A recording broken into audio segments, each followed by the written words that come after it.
This might be risky sponsorship package is here. Have your ad run on our live streaming episodes, linked in the video description and attached to our many hot take clips. The channel is fast growing with thousands of views and subscribers.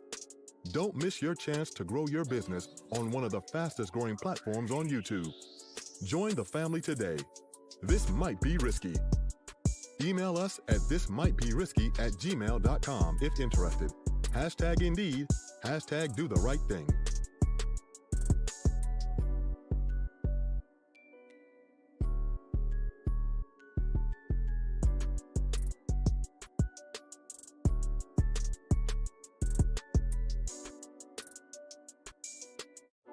This might be risky sponsorship package is here. Have your ad run on our live streaming episodes, linked in the video description and attached to our many hot take clips. The channel is fast growing with thousands of views and subscribers. Don't miss your chance to grow your business on one of the fastest growing platforms on YouTube. Join the family today. This might be risky. Email us at thismightberisky@gmail.com if interested. Hashtag Indeed, hashtag do the right thing.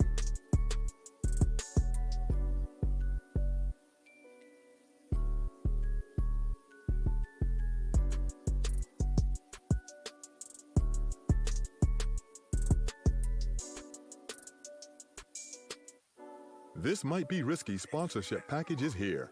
Have your ad run on our live streaming episodes, linked in the video description and attached to our many hot take clips. The channel is fast growing with thousands of views and subscribers. Don't miss your chance to grow your business on one of the fastest growing platforms on YouTube. Join the family today. This might be risky. Email us at thismightberisky@gmail.com if interested.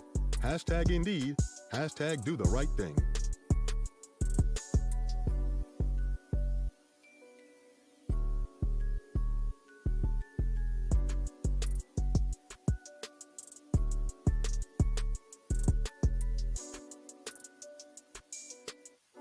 This might be risky sponsorship package is here. Have your ad run on our live streaming episodes, linked in the video description and attached to our many hot take clips. The channel is fast growing with thousands of views and subscribers. Don't miss your chance to grow your business on one of the fastest growing platforms on YouTube. Join the family today. This might be risky. Email us at thismightberisky@gmail.com if interested. Hashtag Indeed, hashtag do the right thing.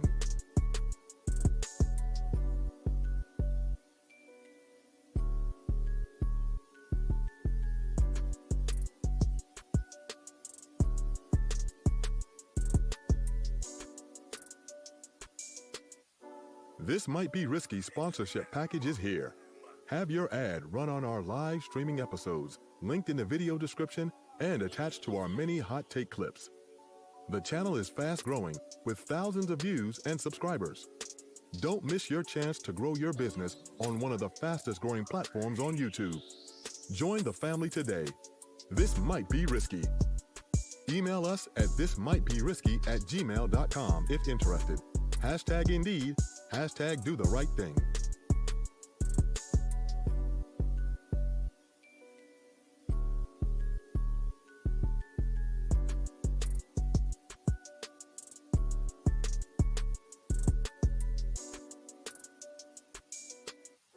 This might be risky sponsorship package is here.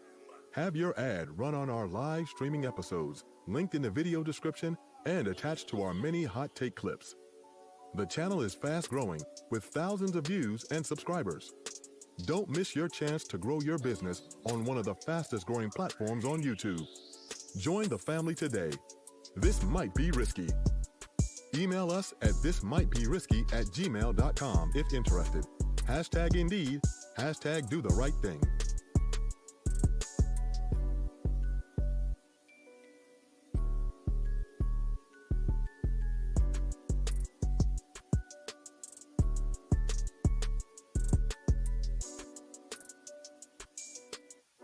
This might be risky sponsorship package is here. Have your ad run on our live streaming episodes, linked in the video description and attached to our many hot take clips. The channel is fast growing with thousands of views and subscribers. Don't miss your chance to grow your business on one of the fastest growing platforms on YouTube. Join the family today. This might be risky. Email us at thismightberisky@gmail.com if interested. Hashtag Indeed, hashtag do the right thing.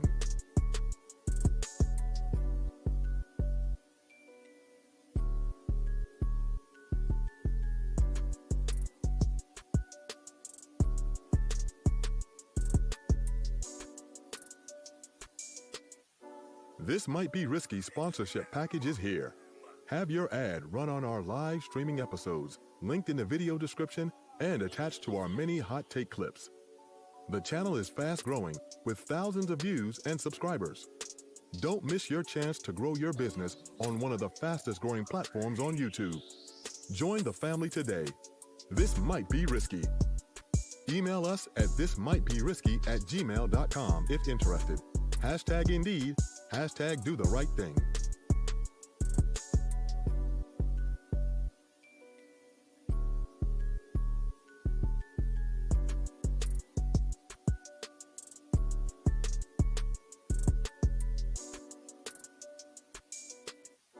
This Might Be Risky sponsorship package is here. Have your ad run on our live streaming episodes, linked in the video description and attached to our many hot take clips.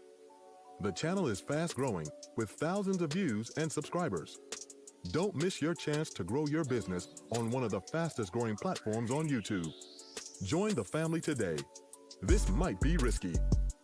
Email us at thismightberisky@gmail.com if interested.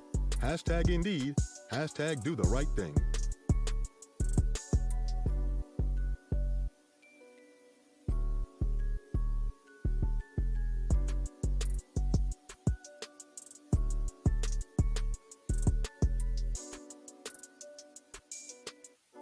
This Might Be Risky sponsorship package is here. Have your ad run on our live streaming episodes, linked in the video description and attached to our many hot take clips.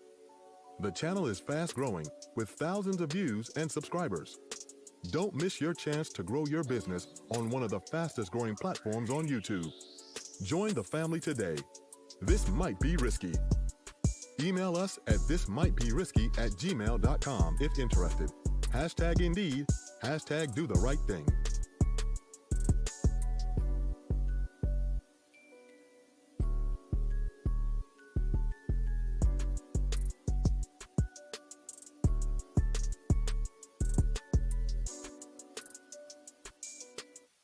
This Might Be Risky sponsorship package is here. Have your ad run on our live streaming episodes, linked in the video description and attached to our many hot take clips. The channel is fast growing with thousands of views and subscribers. Don't miss your chance to grow your business on one of the fastest growing platforms on YouTube. Join the family today. This might be risky. Email us at thismightberisky@gmail.com if interested. Hashtag Indeed, hashtag do the right thing.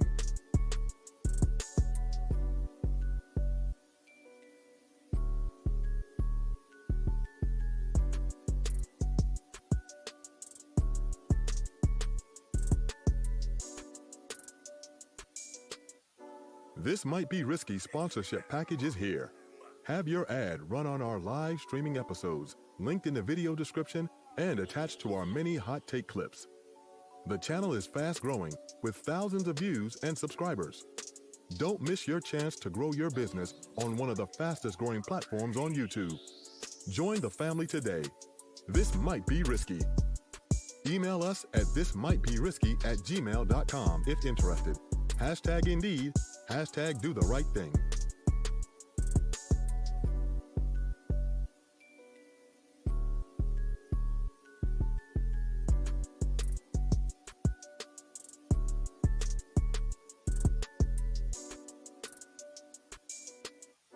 This Might Be Risky sponsorship package is here. Have your ad run on our live streaming episodes, linked in the video description and attached to our many hot take clips.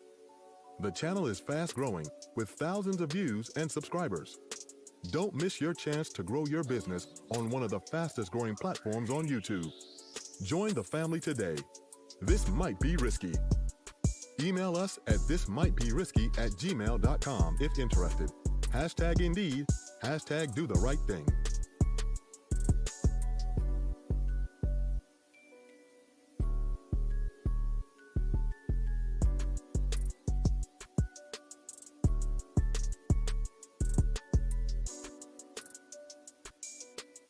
Package is here. Have your ad run on our live streaming episodes, linked in the video description and attached to our many hot take clips. The channel is fast growing with thousands of views and subscribers. Don't miss your chance to grow your business on one of the fastest growing platforms on YouTube. Join the family today. This might be risky. Email us at thismightberisky@gmail.com if interested. Hashtag Indeed, hashtag Do the Right Thing.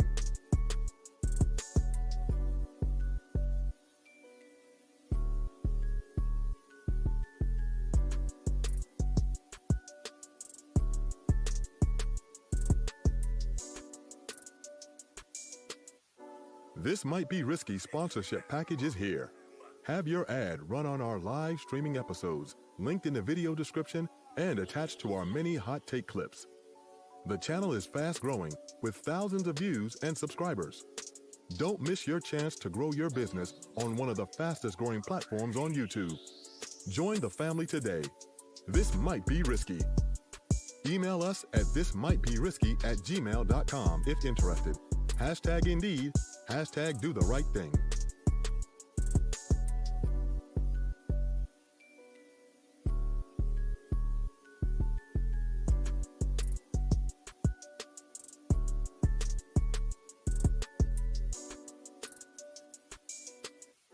This Might Be Risky sponsorship package is here.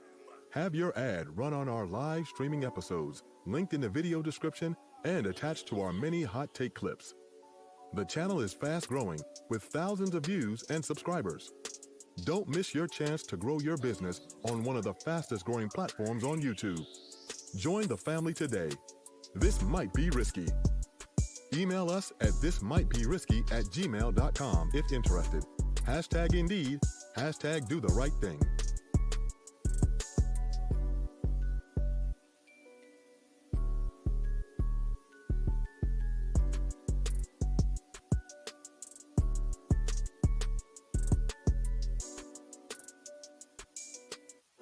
This Might Be Risky sponsorship package is here. Have your ad run on our live streaming episodes, linked in the video description and attached to our many hot take clips. The channel is fast growing with thousands of views and subscribers. Don't miss your chance to grow your business on one of the fastest growing platforms on YouTube. Join the family today. This might be risky. Email us at thismightberisky@gmail.com if interested. Hashtag Indeed, hashtag Do the Right Thing.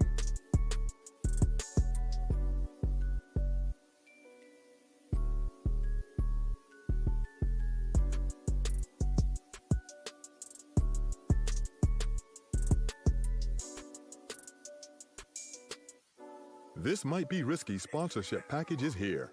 Have your ad run on our live streaming episodes, linked in the video description and attached to our many hot take clips. The channel is fast growing with thousands of views and subscribers. Don't miss your chance to grow your business on one of the fastest growing platforms on YouTube. Join the family today. This might be risky. Email us at thismightberisky@gmail.com if interested. Hashtag Indeed, hashtag Do the Right Thing.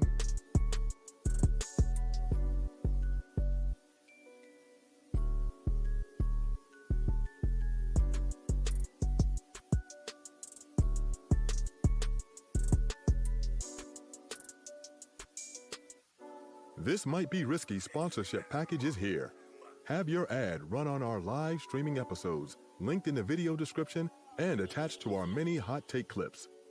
The channel is fast growing with thousands of views and subscribers.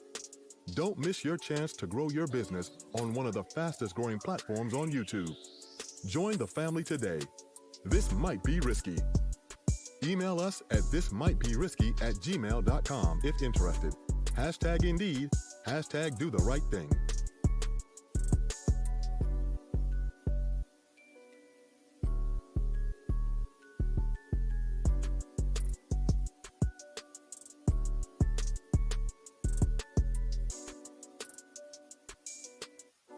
This might be risky sponsorship package is here. Have your ad run on our live streaming episodes, linked in the video description and attached to our many hot take clips. The channel is fast growing with thousands of views and subscribers. Don't miss your chance to grow your business on one of the fastest growing platforms on YouTube. Join the family today. This might be risky.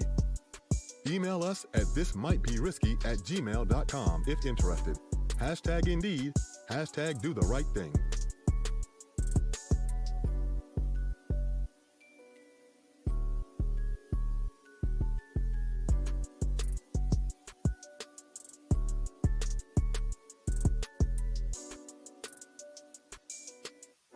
This might be risky sponsorship package is here.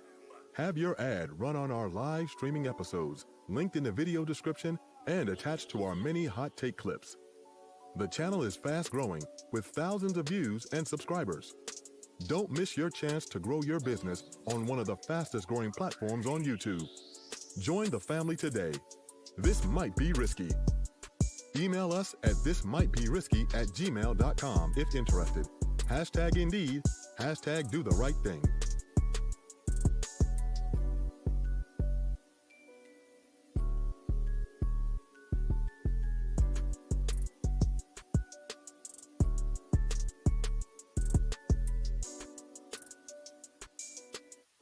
This might be risky sponsorship package is here. Have your ad run on our live streaming episodes, linked in the video description and attached to our many hot take clips. The channel is fast growing with thousands of views and subscribers. Don't miss your chance to grow your business on one of the fastest growing platforms on YouTube. Join the family today. This might be risky. Email us at thismightberisky@gmail.com if interested. #Indeed, #do the right thing.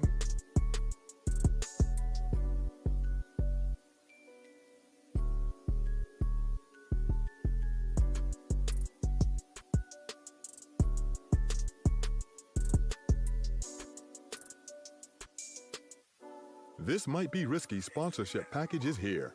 Have your ad run on our live streaming episodes, linked in the video description and attached to our many hot take clips. The channel is fast growing with thousands of views and subscribers.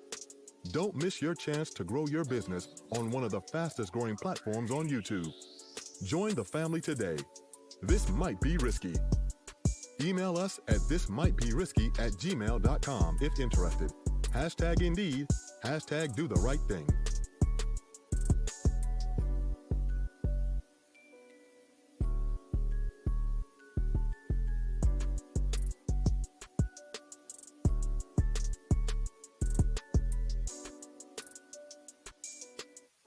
This might be risky sponsorship package is here. Have your ad run on our live streaming episodes, linked in the video description and attached to our many hot take clips. The channel is fast growing with thousands of views and subscribers. Don't miss your chance to grow your business on one of the fastest growing platforms on YouTube. Join the family today. This might be risky. Email us at thismightberisky@gmail.com if interested. #Indeed, #do the right thing.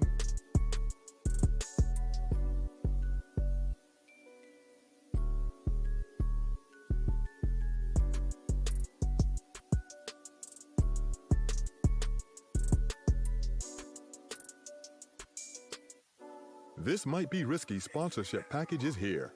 Have your ad run on our live streaming episodes, linked in the video description and attached to our many hot take clips. The channel is fast growing with thousands of views and subscribers. Don't miss your chance to grow your business on one of the fastest growing platforms on YouTube. Join the family today. This might be risky. Email us at thismightberisky@gmail.com if interested. #Indeed, #do the right thing.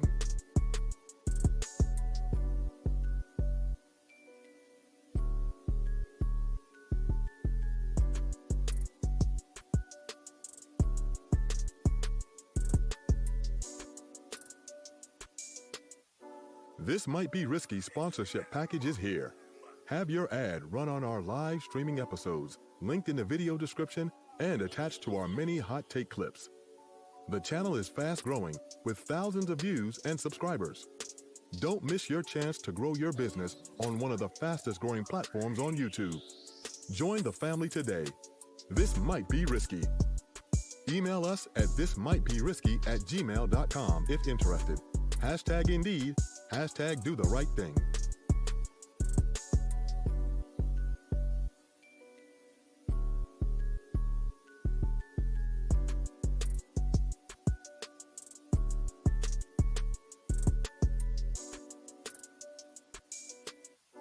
This Might Be Risky sponsorship package is here. Have your ad run on our live streaming episodes, linked in the video description and attached to our many hot take clips. The channel is fast growing with thousands of views and subscribers. Don't miss your chance to grow your business on one of the fastest growing platforms on YouTube. Join the family today. This might be risky. Email us at thismightberisky@gmail.com if interested. #Indeed, #do the right thing.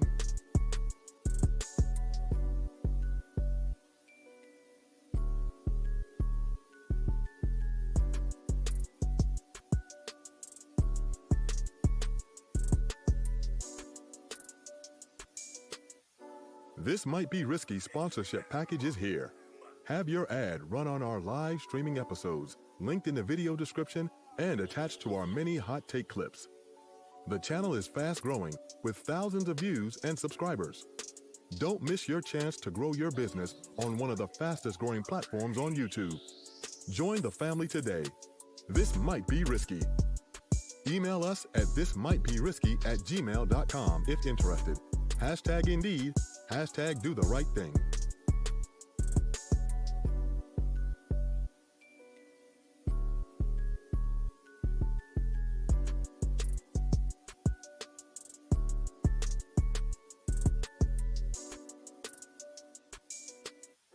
This Might Be Risky sponsorship package is here. Have your ad run on our live streaming episodes, linked in the video description and attached to our many hot take clips. The channel is fast growing with thousands of views and subscribers.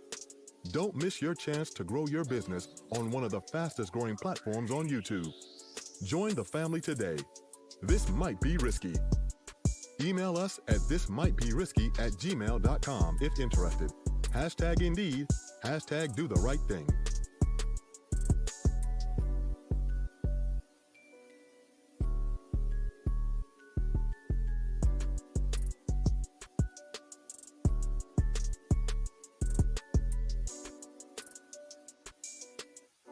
This Might Be Risky sponsorship package is here. Have your ad run on our live streaming episodes, linked in the video description and attached to our many hot take clips. The channel is fast growing with thousands of views and subscribers. Don't miss your chance to grow your business on one of the fastest growing platforms on YouTube. Join the family today. This might be risky. Email us at thismightberisky@gmail.com if interested. #Indeed, #do the right thing.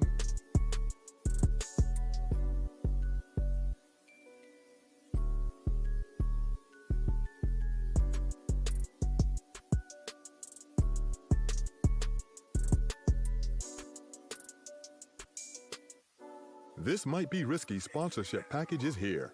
Have your ad run on our live streaming episodes, linked in the video description and attached to our many hot take clips. The channel is fast growing with thousands of views and subscribers. Don't miss your chance to grow your business on one of the fastest growing platforms on YouTube. Join the family today. This might be risky. Email us at thismightberisky@gmail.com if interested. #Indeed, #do the right thing.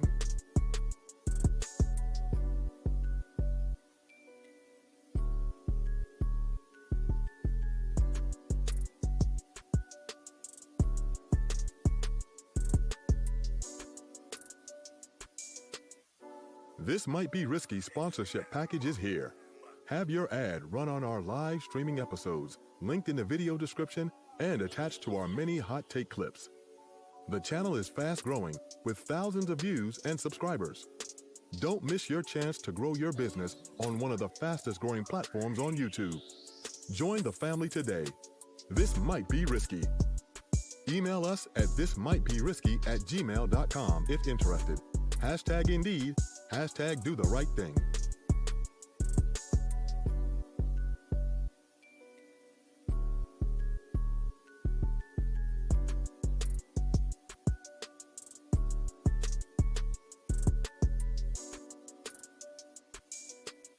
Package is here. Have your ad run on our live streaming episodes, linked in the video description and attached to our many hot take clips. The channel is fast growing with thousands of views and subscribers. Don't miss your chance to grow your business on one of the fastest growing platforms on YouTube. Join the family today. This might be risky. Email us at thismightberisky@gmail.com if interested. Hashtag Indeed, hashtag do the right thing.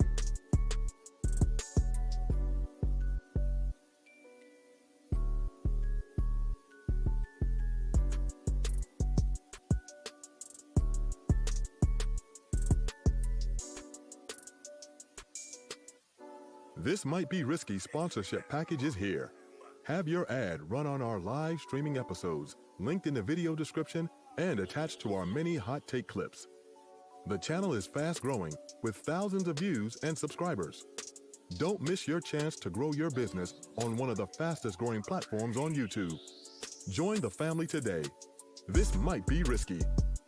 Email us at thismightberisky@gmail.com if interested. Hashtag Indeed, hashtag do the right thing.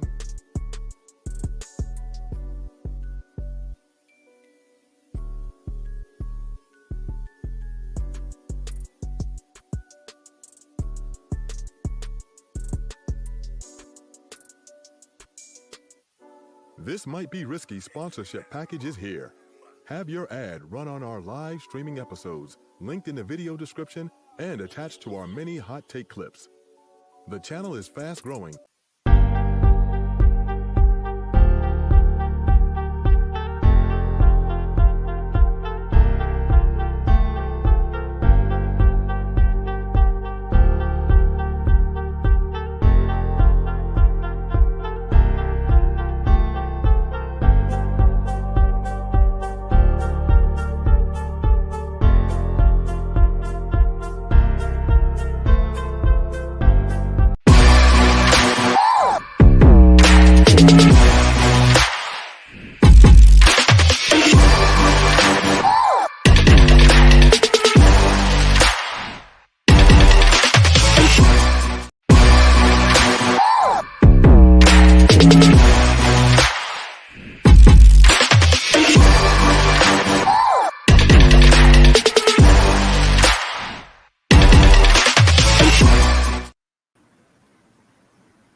Yo. What's good? Can you hear me? Yes, sir. It's popping. Everything is good. What up, Hemp? Hey, shit, man. Been hustling. You good? I'm good. As good as gonna get. All right, let's do it. Man. Yeah, be in the building. Shit like that. B was popping. What is going on, good people? Put him in the fucking bedroom. Get him out of here. Come on. The sound effects in the building. That's what's up. How's this volume? It's good. It's good. It's all right. Is it good or it's all right? It's good. Good. Yo, what's good, man? We here. DJ Hand to Stand people in the building. My apologies for the tardiness. It is what it ought to be. I just hopped off the plane, you feel me? But that's dedication. You know what I mean? Shit like that. What's good, man? Alex, what's good? Hey, Hamp. What's up? Where you been at? Around. Punta Cana. Yeah, I'm about to ask. You going on another cheap trip? Whatever. I will be gone in August to go to Miami to see Tell you, Beyonce. man, y'all so stereotypical. Miami, Atlanta, Punta I'm going to Miami Cana. for a concert. Atlanta, my dad lives there. Put him in the fucking bedroom. Get him out of here. Come on. Tell your dad whole lot. Asia was popping. What's good? I ain't been on a Wednesday in a minute. Y'all miss me? I'm here. Oh, hey, don't now. Hold on now. That blouse, you got that shit a little bit too open. You can't even see anything. Yeah, I but can't you get tried to yours. lean. I'm You trying tried to to get lean. yours. You trying to lean back. Chill out. Q was good. Ain't shit him. Y'all about to get this humble energy tonight. She on her Hotep steez. Yes. That- Shout out. I like She make I just shared your videos. She's not on no humble tip. I can hear them corny ass pastors that go live. Q when I'm like, that's definitely them pastors, man. That Facts. that Isha loves so much. It's all right though. Triple Black was good. Welcome. You're on mute. Put him in the fucking bedroom. Get him out of here. Come on. Thank you for inviting me. Hey, it's probably gonna be a live one tonight. I got a little smoke for the the three ladies up here. So Okay. Golly. Wow. He just started. I'm already firing shots. No, All right. Shit like that. Shit like that. Indeed, Shit like Mary- that. Shit like that. Shit like that. She threatening me with a good time, talking about it's getting late. Shit, don't tease me with a good time, Mary. All you're gonna do is talk long and say the same thing over and over anyway. Chief was good. Was handing my people. B, it's good to see you. You know what I'm saying? Man, it's good to be seen, good brother. Q, I fuck with the shirt. You said the humble energy. Damn, you got the peace and blessings garb on right now. You know what I'm saying? She got real glasses on today. Q, do you wear glasses? I'm supposed to. I wear contacts though. My baby. As you just grab a My baby. Because he started whining and shit. This nigga, man, his name went from Big Chug to Soft Chug, man. All Soft Chug do is whine. Not bad. B was good. How's it going? Everything's everything. Yes, sir. Yes, sir. Working hard. Indeed, man. It's good to see you, man. Yes, sir. Where you been at? How you ain't called nobody? Oh, I ain't called nobody. Yeah, you ain't check on me. I done moved 1,500 miles away. Oh, all right. Remind me tomorrow. I'll call you tomorrow. Oh, Ham. Okay, Put him in the fucking. Yeah. This summer, I've saved 8 lives. Is that right? 8 lives. I've saved 8 lives. I've been working like a slave. Word? Yeah, I've saved 8 lives. I brought them back. Hamp. They don't die when Brian Graham is on the scene. No, sir. Shit like that. Shit So like you that. was- Not You Alex. got- I can't speak for Theodore Hagen's Alex. But Listen, when I saw that story, I had to send it to yeah, you. I but wasn't sure what was Banneker, going on. it don't happen at Banneker. I bring them back. Okay. That's the safe pool. I Oh, got yes, you. yes, ma'am. Yes, ma'am. So you saved 8 people, B? I've saved 8 people. Really? Yes, sir. What was the most adventurous save? The most adventurous save.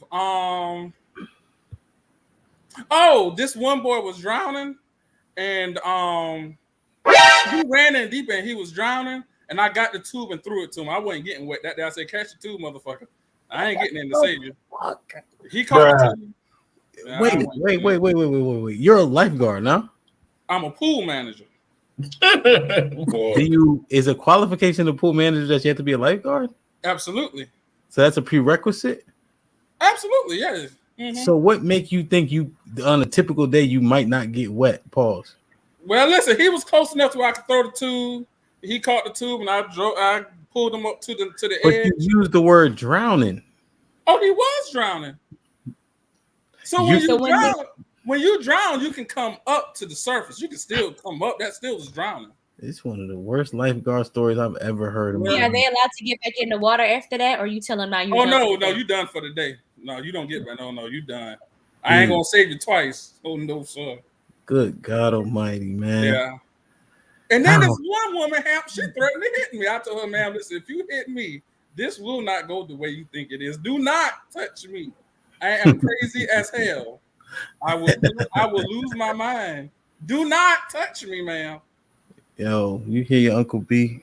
Don't touch me. No. I will kick you to the other side of the world. Don't hit me." No doubt. Thank you, B. One more thing, Hal. That thing I was telling you about at your house, that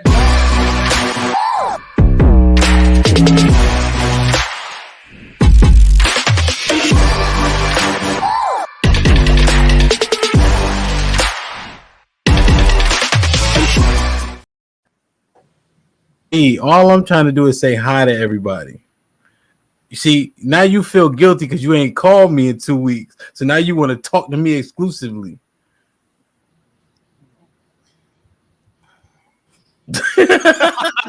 Shit like that. Shit like that. Shit like that. Shit like that. Shit like that. Oh man, damn man, it's good to be here, man. It's been a long day, but it is what it ought to be, man. I appreciate everybody for tuning in. There was like 20 people waiting, and I had that starting soon. I didn't give it time and nothing, so I appreciate y'all. Who we got here for the tea here? Sis here. What's good, sis? Getting better. Nina Angelina, shout out to her for joining the panel and being brave yesterday. Mr. Britt was popping. TN Nano TV. I think they've been here before. Shanae with the 20 ball. What's that? Just because I love my TMBR family, I know it's gonna be fire tonight. Word. Shit like that. Shit like that. We Shit love like you, that. man. Shit like that. That's crazy. I mean, you holding your son, bringing me memories, man. I remember when I first started doing content creation, like he'll just be sitting there, but as soon as I start doing any content, he be wanting to go up there and be in front of the camera. So you better get used to this right here. As soon as he see that damn camera come on, he gonna come right over there and try to sit on your lap and be on the show too. Watch. His mom about to come get him. He ain't about to be up here taking all my shine. It's the same thing. The same thing every time.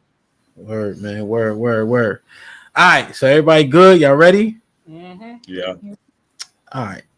Triple Black question. Do you believe in the Bible? That's a good question. Do I believe it's real? Like the actual stories in there? No, I believe in the principles. I believe in the principles. I don't really believe. I think a lot of the stuff that's in it is fabricated, but I believe in the overall principles. Yeah, well, fabrication is. I mean, most people think it's just an embellishment of the truth. So you believe it's true. You just think the stories might be built up a little bit, like was Samson really that strong type of shit? No, I think the Bible describes the nature of people, because you see it every day. Do you believe in this shit or not? Not the Bible, just the principles. No. All right. B, you believe in the Bible? Yes, sir. All right. I'm just asking, B. All right, I'm just asking. I prefaced it because I think this question is more fair if you believe in the Bible. You believe in the commandments and all that?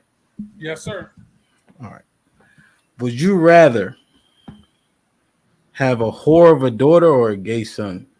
I'm just asking.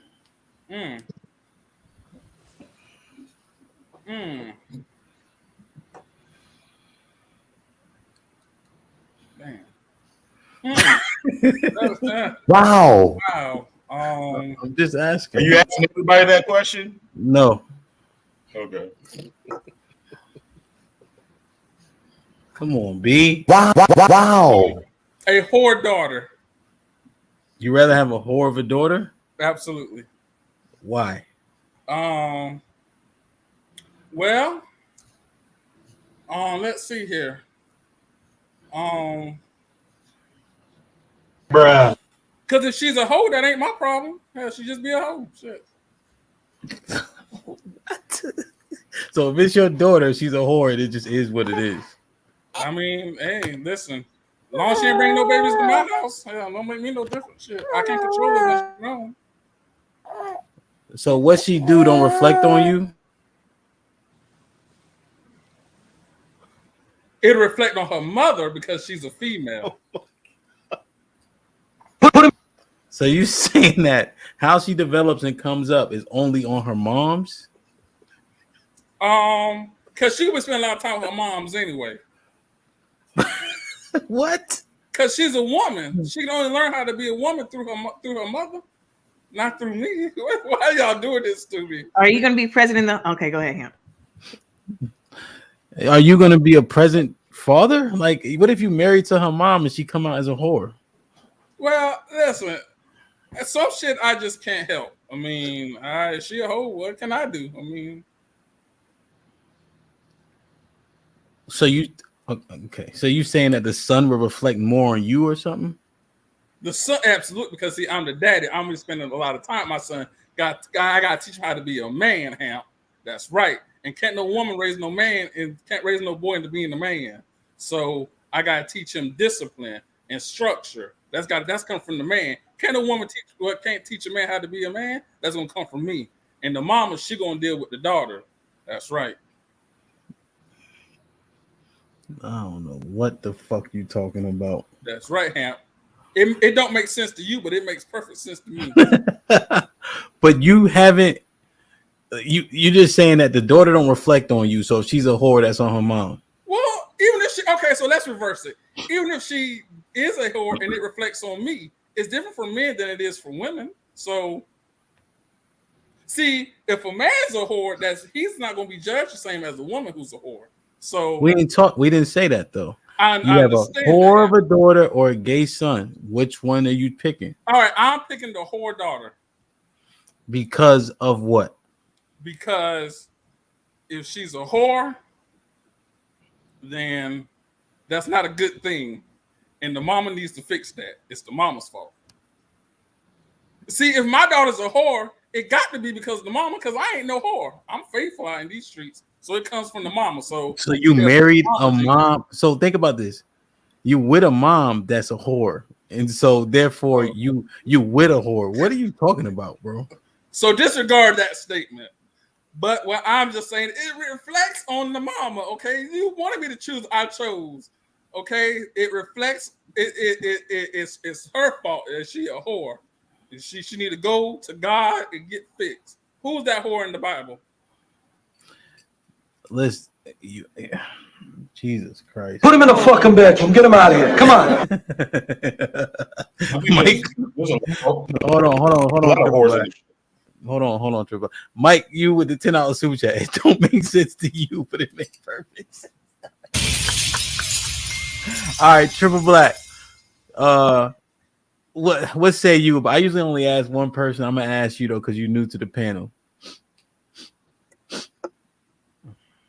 Go ahead. Would you rather a daughter who's a whore or a gay son? Oh, definitely a daughter with that's a whore.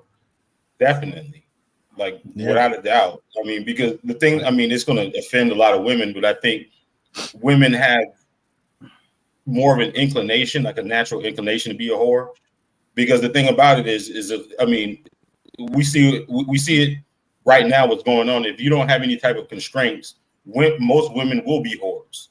I mean, it's just a natural thing. Being gay, I think it's perverse. I think it's not a natural thing. So I would rather the natural process happen rather than the unnatural process happen. So you think it's okay?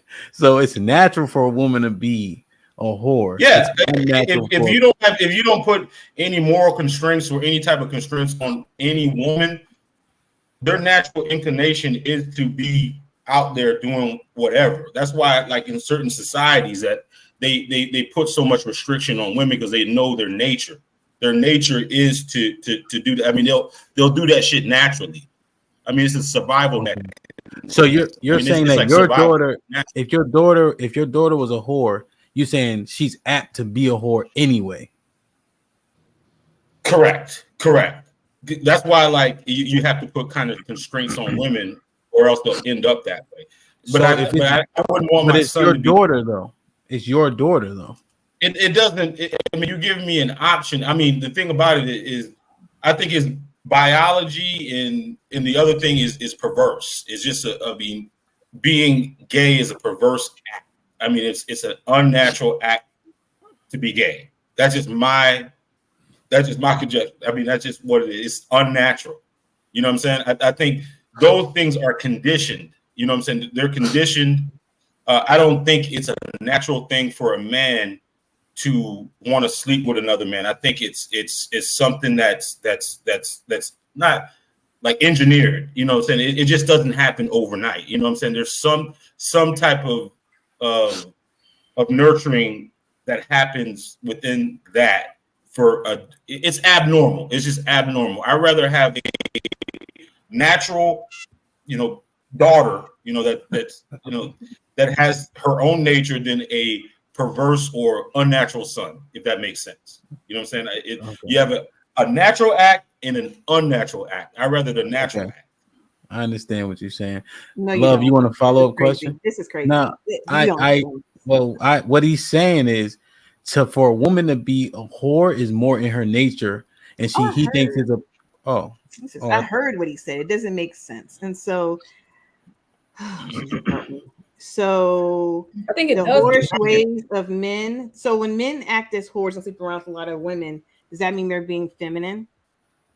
Because if that's the natural inclinations to be a whore, I mean, but I think there's a lot of engineering. I think there's some type of engineering that I don't think that happens by accident. I think there has to be some type of nurturing for that to happen. I don't think I just don't think dudes end up gay just by nature. They wake up, they're like, oh yeah, I like boys. No, there's got to be something. No, okay, maybe you didn't hear me because your internet's a little bit choppy. We're in the super chat real quick. The Do Better podcast with Theo Coop in our super chat. Thank you, sir. Hit the like button, y'all. Hamp panel salute. Thank you, brother. Thanks, Coop. Little podcast. I'm sorry. Yeah, little podcast. No. Oh, I'm sorry. Little cupcake. What I was asking is men that behave whorishly, meaning they sleep around with a lot of different women. Does that make them more feminine in your eyes then, since that is a more feminine quality?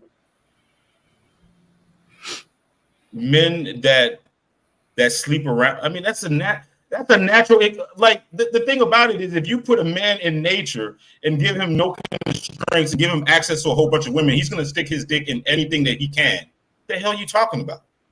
No, sir. What the hell are you talking about? You sound stupid. Like you coming like it makes sense. Like if you think about what he's saying, I'm not gonna say that I agree completely with what he's saying, but the aspect of what he's saying in regards to it being something natural, you got to think we spend so much time of our lives teaching our children morals so that they don't become whores, boy or girl.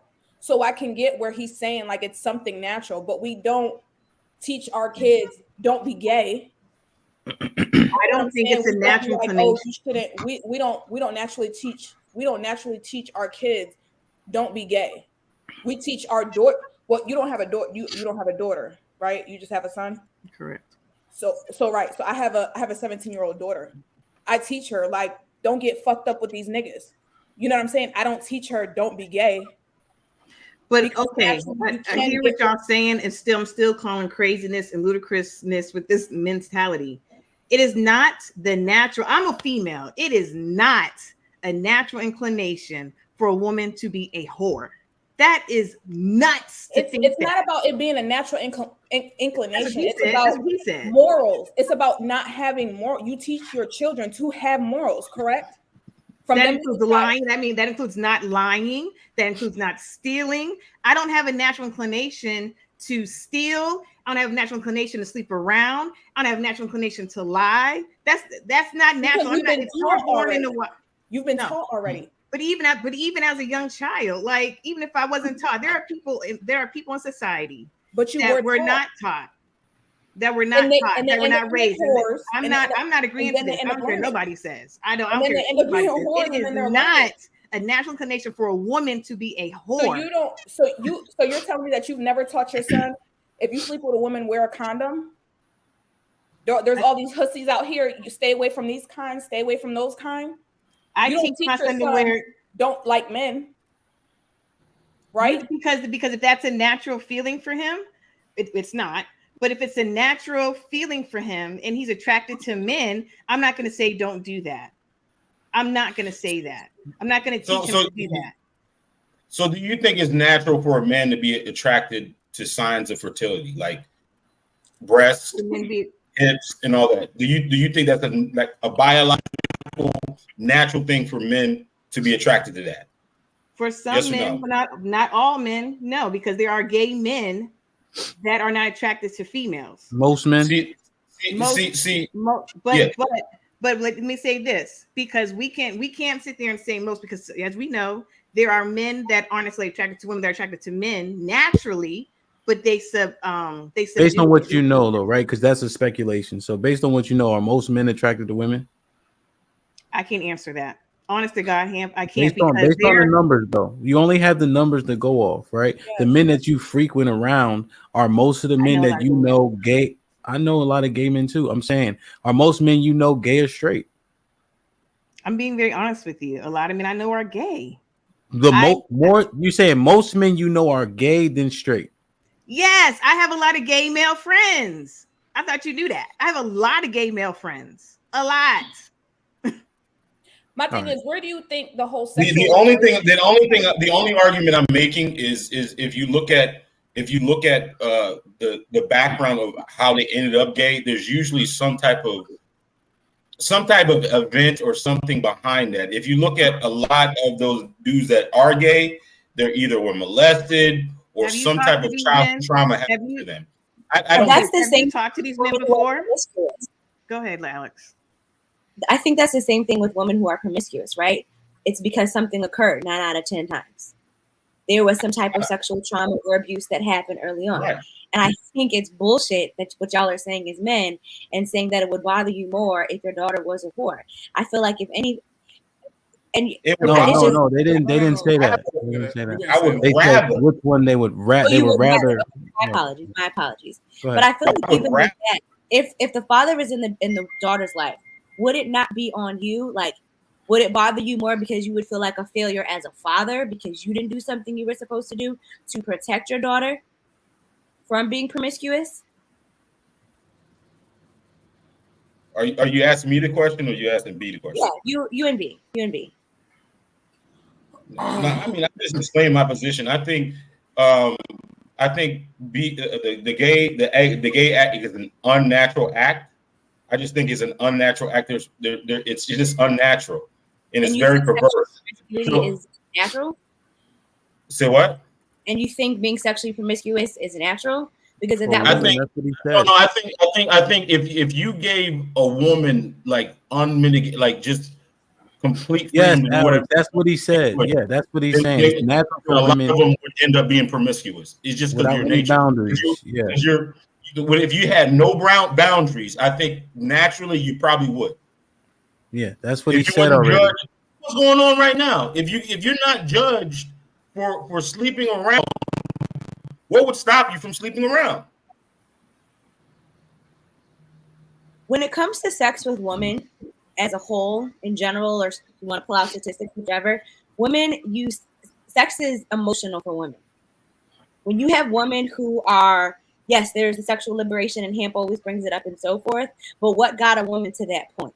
It wasn't something natural that got you there. Was it shame? Was it trauma? Like, what was it that got you there? I just don't believe that it's natural that a woman is going to be a whore, like that I'm going to be holding around. It's not natural. Something occurred. There was a mix-up somewhere as she was growing up. It's not natural. Okay, let me do this. Let me do this. One, men are taught not to be gay, for sure. If you've been in any locker room, if you have a father, if you go to the Caribbean, that shit is not accepted or tolerated. You know, I had to reprimand the kids this day and age when they say that shit is gay. Don't bring that gay shit. Like everything is gay. You know what I'm saying? So no, that it's something that is frowned upon, especially in our community. So it is a teaching. It may not be like don't be gay, but the older people in your family will say don't bring gay shit around me, yada yada yada, whatever is the case. So they're definitely conditioning there. But it doesn't stop the natural feeling though, Hamp. I'm not even addressing that. I'm just saying in terms of us not hearing that over and over. It's not what I'm saying. Anomaly. I think it's an anomaly. Hold on. Triple black. You got a little bit of a delay. Alex. So you good, but I'm just saying. So Alex, let me pose. I pose it to the two gentlemen. Okay, so I usually don't do this. So let me pose that same question to you, Alex.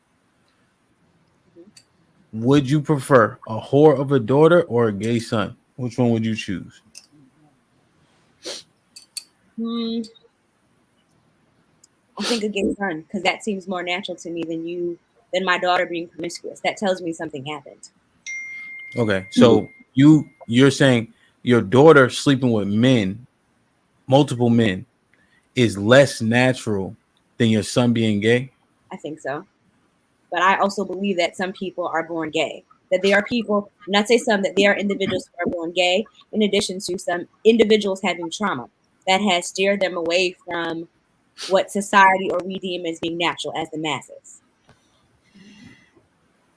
I don't think as a parent I could deal with knowing like my daughter's swirling around, because then I would internalize what happened and where was I when said event take place. Like, where did your life turn to where you decided that you want to be a whore? So in my anecdotal experience, Alex, right? The gay men I know, they have some sort of trauma in their past at a young age. And then a lot of them, which I know, I think I would venture to say all of them are gay, but I feel like they also had a trauma when they were younger, and now they're this way. And I would have the opposite experience. The people that I know who are gay, they have told me that I've always felt this way since I was younger. I feel like I don't know if you had, like, are these your friends? Friends and family, yeah. I'm talking about friends. Like, you had a real conversation? Yeah. Because I don't know how many people are broaching these topics in a way where people are really revealing what's happening or not happening. Yeah, and I think it's a hard conversation to have. And I think it's go ahead. No, I'm just saying I agree with you. Like, I think of the males that I know who are gay, like they've said, like, I've known since I was younger. I've always felt different. I've always had a different attraction. And I hate to be stereotypical when we're speaking of gay men, but some of the ones that are more flamboyant, like some people, it's just like when they come out, it's just like, that didn't surprise me. I can tell from when you were younger. It wasn't a surprise. In comparison to the smaller amount of individuals that I know, and it's typically women who are turned off by men due to a traumatic experience. And that was a conversation I literally had earlier on today. For the men in my experience, it's been, I've always felt this way. But for the women, it was more of a, something happened. Okay. Yeah, no doubt. Interesting. Like, share, subscribe, tell a friend. Hit that like button right now if you can. That helps the channel the most. That was a good little segment, man. I'm proud of y'all. Good shit. All right, let's get into it. Y'all good? Everybody warmed up now? Yeah. All right. What makes a man? So I was trying to figure out how I was going to attack this. So I just wanted to go with some things. And I've rephrased the questions over and over. I've actually got a question that really says, what do you guys think? Do you have a question? But I'll save that one. All right. My first question is, does a real man have a cap on being in touch with his emotions? Because remember, this is what makes a man. Does a real man have a cap on being in touch with his emotions? So if I were to answer, I would say yes. I feel like the emotional man kills you over sneakers, or kills you because you stepped on his sneakers, or shoots up a school like Columbine. All this emotional being in touch with your feelings, I feel like people are going awry. Men deal with emotions in violence, in anger. That's how our emotions manifest. That's how we feel comfortable. So when men are so called in touch, it's manifesting in a way that is not good. We have a lot of emotional and trauma-based responses because we think that we in touch with all this emotional shit, where I think we need to be much more stoic and kind of take shit on the chin, pause, so to speak, like they used to back in the day. Go ahead, love. So I just, I make little faces. I'm not going to interrupt you. But I would beg to differ. I think that men that are out of touch with their emotions do that erratic, crazy behavior, because you just said it. Men that deal with their emotions are violent. That's not natural. Like emotions don't have to equate to violence. If you understand your emotions and you know how to express them in a healthy way, you're not going to sit there and immediately go straight to violence. There's a way in which you express anger that's a healthy way. If it's unhealthy in the way you deal with your emotions, that's when you slap people unexpectedly. That's when you sit there and shoot things up. That's why I beg to differ in that regard. A real man, I just think that this question is another crazy question to me. A real man can be in touch with his emotions. Emotions aren't always crying all the time. Like that doesn't mean that you're in touch with your emotions because you're crying or always, being wimpy or weak. That means you understand what you're feeling in the moment and you can articulate it and express it in a healthy way. There's other emotions besides anger and sadness. There's joy, there's love, there's laughter. Like there's just different ways that you can express how you're feeling on the inside. And when you don't understand how you're feeling, and it's all jumbled up and you can articulate it, that's when bad things happen. Yeah, sound like a woman. So being joyful is being a woman? No, just like because like you don't understand testosterone. Okay. Because I was telling you, man's emotions manifest like that though, naturally. So I teach me, right? So when you feel anger and you're frustrated as a man, your immediate response to that is violence. It's not, No, I was just framing it in terms of all these emotional men. This is how it's manifesting now. So in the foolishness, because we get so angry and emotional because somebody stepped on our sneaker or told me suck my dick or call me a bitch. Niggas should get killed for shit like that. Right, but so the problem is you're equating emotional to negativity. And I'm not me. You see it. Well, no. What I'm saying is that is negative. That's negative, and that's frustration. That's anger. That's violence because you don't understand how to express what's going on because you have subdued it. You have pushed it down and haven't learned a healthy way to deal with whatever's making you frustrated. And when you don't and you bottle it all up, that's when it's expressed. And that way you slapping people and beating people over the head is what I'm saying. And that's emotional, I guess, but that's really erratic anger that has been dealt with. You know what I'm saying? It's a hyper emotional response to something that you haven't dealt with. And that's the negative piece. And that's women as well, but that's the negative aspect of it. Dealing with your emotions, because that's what you said, emotions. There are multiple emotions that a man can have, and they can express them in a healthy manner. It doesn't make him less than a man, less than a real man. There shouldn't be a cap. That's part of the problem now. There's a cap. And because you aren't taught how to express it, that's when the hyper violent individual occurs. T.O. with the $5 super chat men are more in touch and in control of their feelings than women.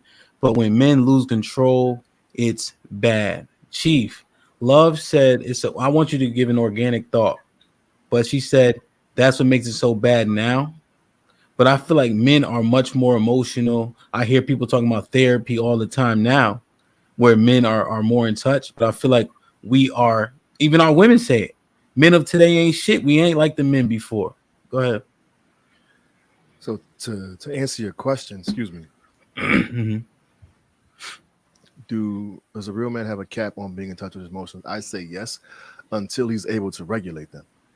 Because obviously, the emotion we can most identify with is anger. Whatever emotion precedes anger, we haven't been able to pinpoint it. And what came to my head was when I was 14, I tripped on the step, get on the city bus. My foot brushed the dress of a woman behind me, and she was like, "Damn niggers." And I remember like getting on the bus and I'm angry, crying, my fists are balled up. She didn't give me a chance to apologize, whatever. But looking back at it, I was hurt. But I wasn't able to say I was hurt, so it just made me angry. You dig what I'm saying? Like I wasn't able to identify the hurt in that period of time, so it turned into anger. And in that case, what was I supposed to do? Beat up an old lady, cuss an old lady out? You know what I'm saying? So I just kind of balled up my anger and did what I did. But I think we most readily identify with anger. And I think it's not until a lot of us reach adulthood, in the deeper phases of our adulthood, that we can start to identify those emotions, because all we do is turn whatever it is into into anger, and in many cases, a lot of us haven't learned how to deal with that anger, and it results to violence. So, Chief, with that being said, if you say it's naturally anger is a natural default because we don't know how to mitigate it or understand what we're really feeling, right? Yes. So, don't you think we should remain stoic?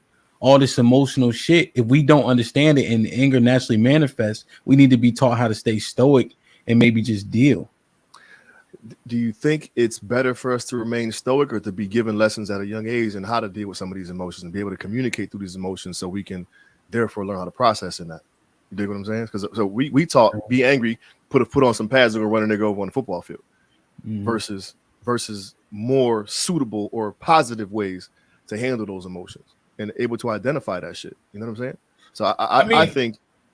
Go ahead. Hold on. Go ahead. Finish the thought. No. I think like I've.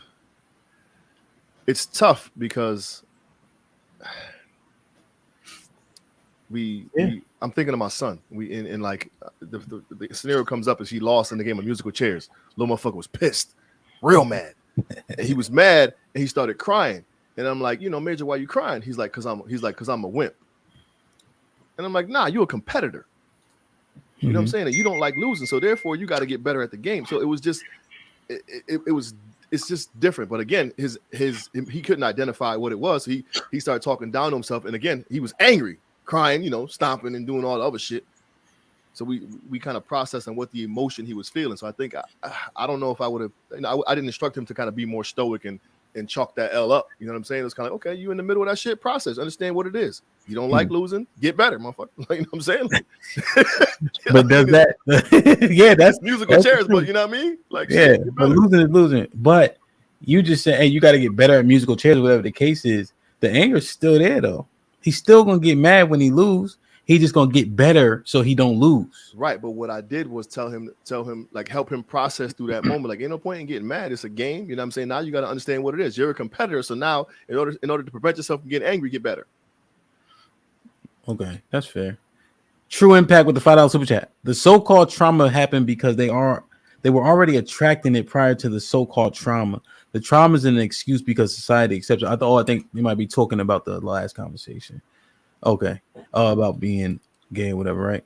Mr. Britt with the $2 super chat. Men have a certain pockets they need to operate in. That might be something. Triple Black, what's popping? What you got? I'm just thinking. The thing about it, this is why it's so hard to be a man, because people want to put like a barometer on something, right? Let me just say you with your lady, right, and you want to remain stoic, right? Somebody says something, maybe like, a little suspect to your lady, right? And then you want to be stoic. You don't want to be overly emotional. You be like, you know what? You let it slide, right? What are the chances? Now you have to kind of gauge how offended or what she feels, right? If she feels it was unacceptable and you remain stoic, you think it's going to be a problem with you and her? Who are you saying? Anecdotally, like, me? You should have went off the deep end, but in your mind, it wasn't enough to go off the deep end. Oh no, yeah, no, I don't have that problem. If you say something to my woman, hands and feet. Somebody gonna lose a fight, me or them. Right. But what I'm saying is at the same time, you're trying to tell men they should have some type of barometer, like to where you have to have. But you're saying that, for instance, if somebody does something to my son, there's no understanding. Like, you're getting that work. You feel me? There's no fucking understanding. But you're saying that we need to have a barometer. There's certain things that we need to kind of like, hey, can't be over, like, we can't do too much. I'm saying that men that are over emotional, right? Because I don't have to. So when I act, it's just principle more so. But I do get angry though, for sure. Right. But if something happens, my principles say I have to do X. But what I'm saying is, I think this emotional, be in touch with yourself, go to therapy, understand all these feelings. I don't see that this new age man being successful. I think we're on the same page because I was thinking that you're saying that we kind of have to put I guess we have to put a barometer on our emotion. No, I ain't saying we should be putting up with shit. Supposed to be even keel. Like, if something happens, we got to be like stoic. We got to be reserved or whatever. I mean, the thing about it is, if somebody brings me some type of energy, I don't give a fuck. I'm gonna bring that same energy back. I mean, I don't give a fuck if it makes me overly emotional, whatever. They're getting that damn energy. They're not gonna get a free pass. You know what I'm saying? If that makes me a deficient man because I go overboard, so be it. Is that what we're trying to tell men, that we need to kind of just let shit slide? I don't know. We're exploring it. So I went first. Usually I don't go first, but I went first. It doesn't have to. The conversation doesn't necessarily have to be predicated off what I said. Because we're kind of going back and forth about that. I just kind of preface the question. You know what I'm saying? Q, what you think? Yeah, I think that men definitely need therapy. And the reason that I say that is because I think, to Chief's point, not knowing how to process those emotions, you guys, not knowing how to process those emotions, you're gonna just act out, and then that just becomes a dangerous person in society, right? So, fuck being gay. Being dangerous is worse. I don't know. So you don't think? Because think about that. Men typically don't open up about what it is that they feel. They like you said, you're stoic about it and you keep it pushing. But what happens with all that? Think of it like taking a Coke bottle and stuffing Mentos, packing shit in there, and you're never releasing that. You're never, what we would call it, processing that. So you don't know why it's happening. You don't know why you feel that. You could care less because you've learned how to move a certain way. But all that does is come out through your actions, and then it gets labeled as male traits, and it's all this conditioning. That's really what that is to me. Go ahead, man. I just want to say one thing. If you ever dealt with women, if you ever dealt with women, right? You know, as a man, opening up to a woman is running into a burning building. That's all I have to say about that. Okay, but who said opening up to a woman? I just said men don't open up about their emotions. And what it is that they're feeling, you know what I mean? Yeah. But speaking of opening up, open up that snapback a little bit. I can tell. You know what? I'm in my home. Let me. Namaste. Go ahead, Mary. Hold on. T.O. with the $5 super chat. T.O. appreciate you. Women say we ain't like the men of yesteryear. So what was the feminism all about? Y'all wanted to change and got changed. Go ahead, Mary. So, like, I agree Asia's point. Like, when we're talking about somebody being emotional, it's not just crying, complaining, things like that. Like you said, you're automatically hands and feet. You go from 0 to 100. You don't think that's you being emotional? Who? You, like, with your anger. No, because it don't see. You think 100 is getting into a fist fight. Fist fight just what I'm saying. A fist fight just might be necessary. Is what I'm saying. I ain't saying that I gotta go Incredible Hulk. I'm saying like we just might have to fight based on what happened. But 9 times out of 10, that's what you feel. We're gonna have to fight, right? Yeah, but that doesn't mean I'm like super duper angry. But that is an emotional reaction, correct? To a fist fight? It's an emotional. Still doing something based. How is a fist fight an emotional reaction? It's a fist fight. You're still doing something based off of how you think feel. about. Well, hold on, stop for a second. You're saying that a fist fight is an emotional thing. It's a reaction. It's an emotional reaction. So if somebody called me a nigger and I slapped the shit out of him, I'm emotional because you feel disrespected. I said disrespect. But how is that emotional? Is my point. I'm asking. Emotional is not crying. Emotional is emotions. Emotions. Huh? Emotions are how you feel. Disrespect is disrespect, and disrespect has a judgment. feeling disrespected is what your emotions are telling you. So you what's feel the feeling? Disrespected. What's the feeling? You feel like you've been disrespected. But what's the feeling though? I'm angry. I'm sad. I'm happy. What's the feeling? Angry. If you're going to fight somebody, you're angry. Why? Because somebody just disrespected you. But you don't have to be angry. What I'm saying is you have repercussions for your actions and the things you say, right? So you don't think fighting is an emotional reaction? No, I think it's a fight based on what happened. So like you feel, right? Emotions something. What I'm saying is some things there's a cause and effect to things, is what I'm saying. Right. So, like, for instance, if I see Chief fighting, right? This maybe this will bring it home. I don't need to know what's happening, and I don't need to get riled up. Don't nobody put a battery in my back. I just gotta go fight because Chief is fighting. Because that's your boy, and you give a fuck about your boy. That's attached. But you acting like it's emotional is what and that's why the shit that Triple Black is saying, women don't understand. If he fighting, I'm a fight. If I walk up into a scene and there's a man disrespecting one of y'all, I'm gonna address the what's going on. I don't have to get fired up to do your so. Emotions are how you feel, correct? Emotions. But you said disrespected, and then I asked you for an emotion. You didn't give me one. Angry. I said anger. But you don't see what I'm saying is you react based on what happened. Disrespect has a consequence. You don't have to get angry to deal a consequence out. You don't feel like you're dealing with, when you want to fight somebody, you don't feel like you're dealing with something based off of how you feel. You ever seen men fight and then like, hey, that was a good one. Because it ain't all like y'all think it is. But it's how you felt in the moment. It doesn't mean I've gotten into fist fights and be laughing the whole time I'm whooping somebody's ass. I get it.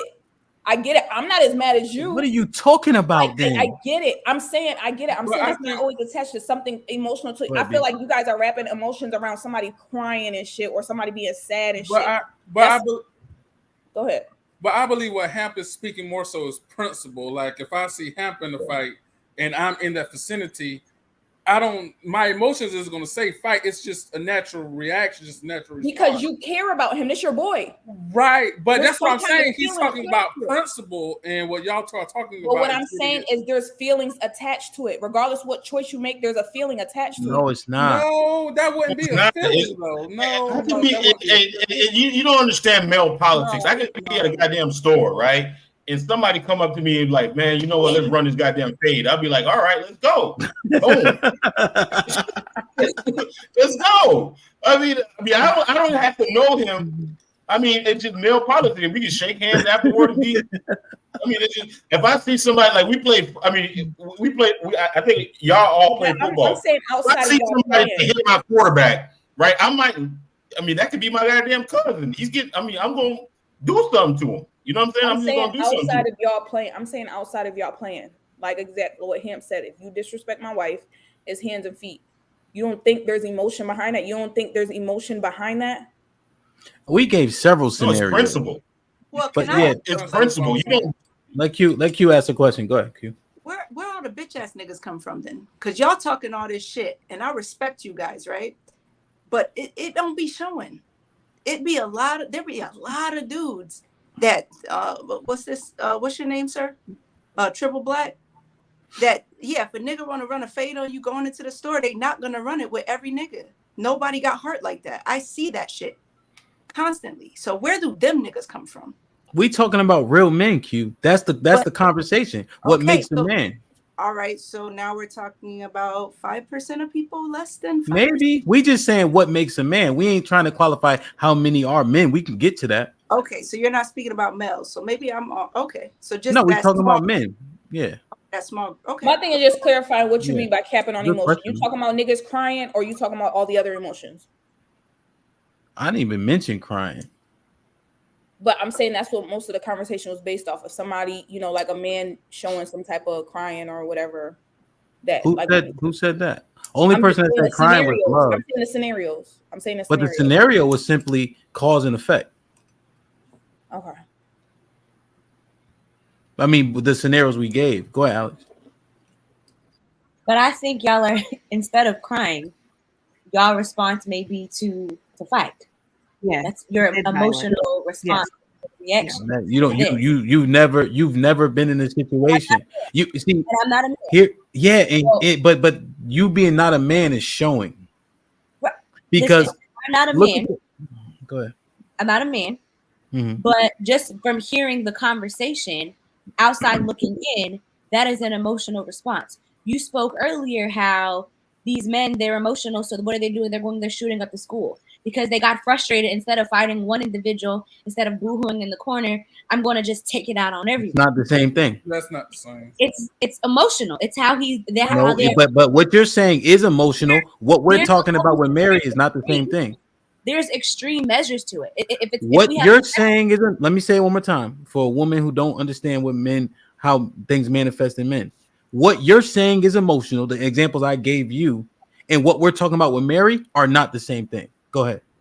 But is it what's not manifesting, or is it what y'all don't want to give a name to? I decided to pause. I paused by accident. I'm actually not done. What Q was saying is what the niggas that you talking about now, Alex. No, I'm not.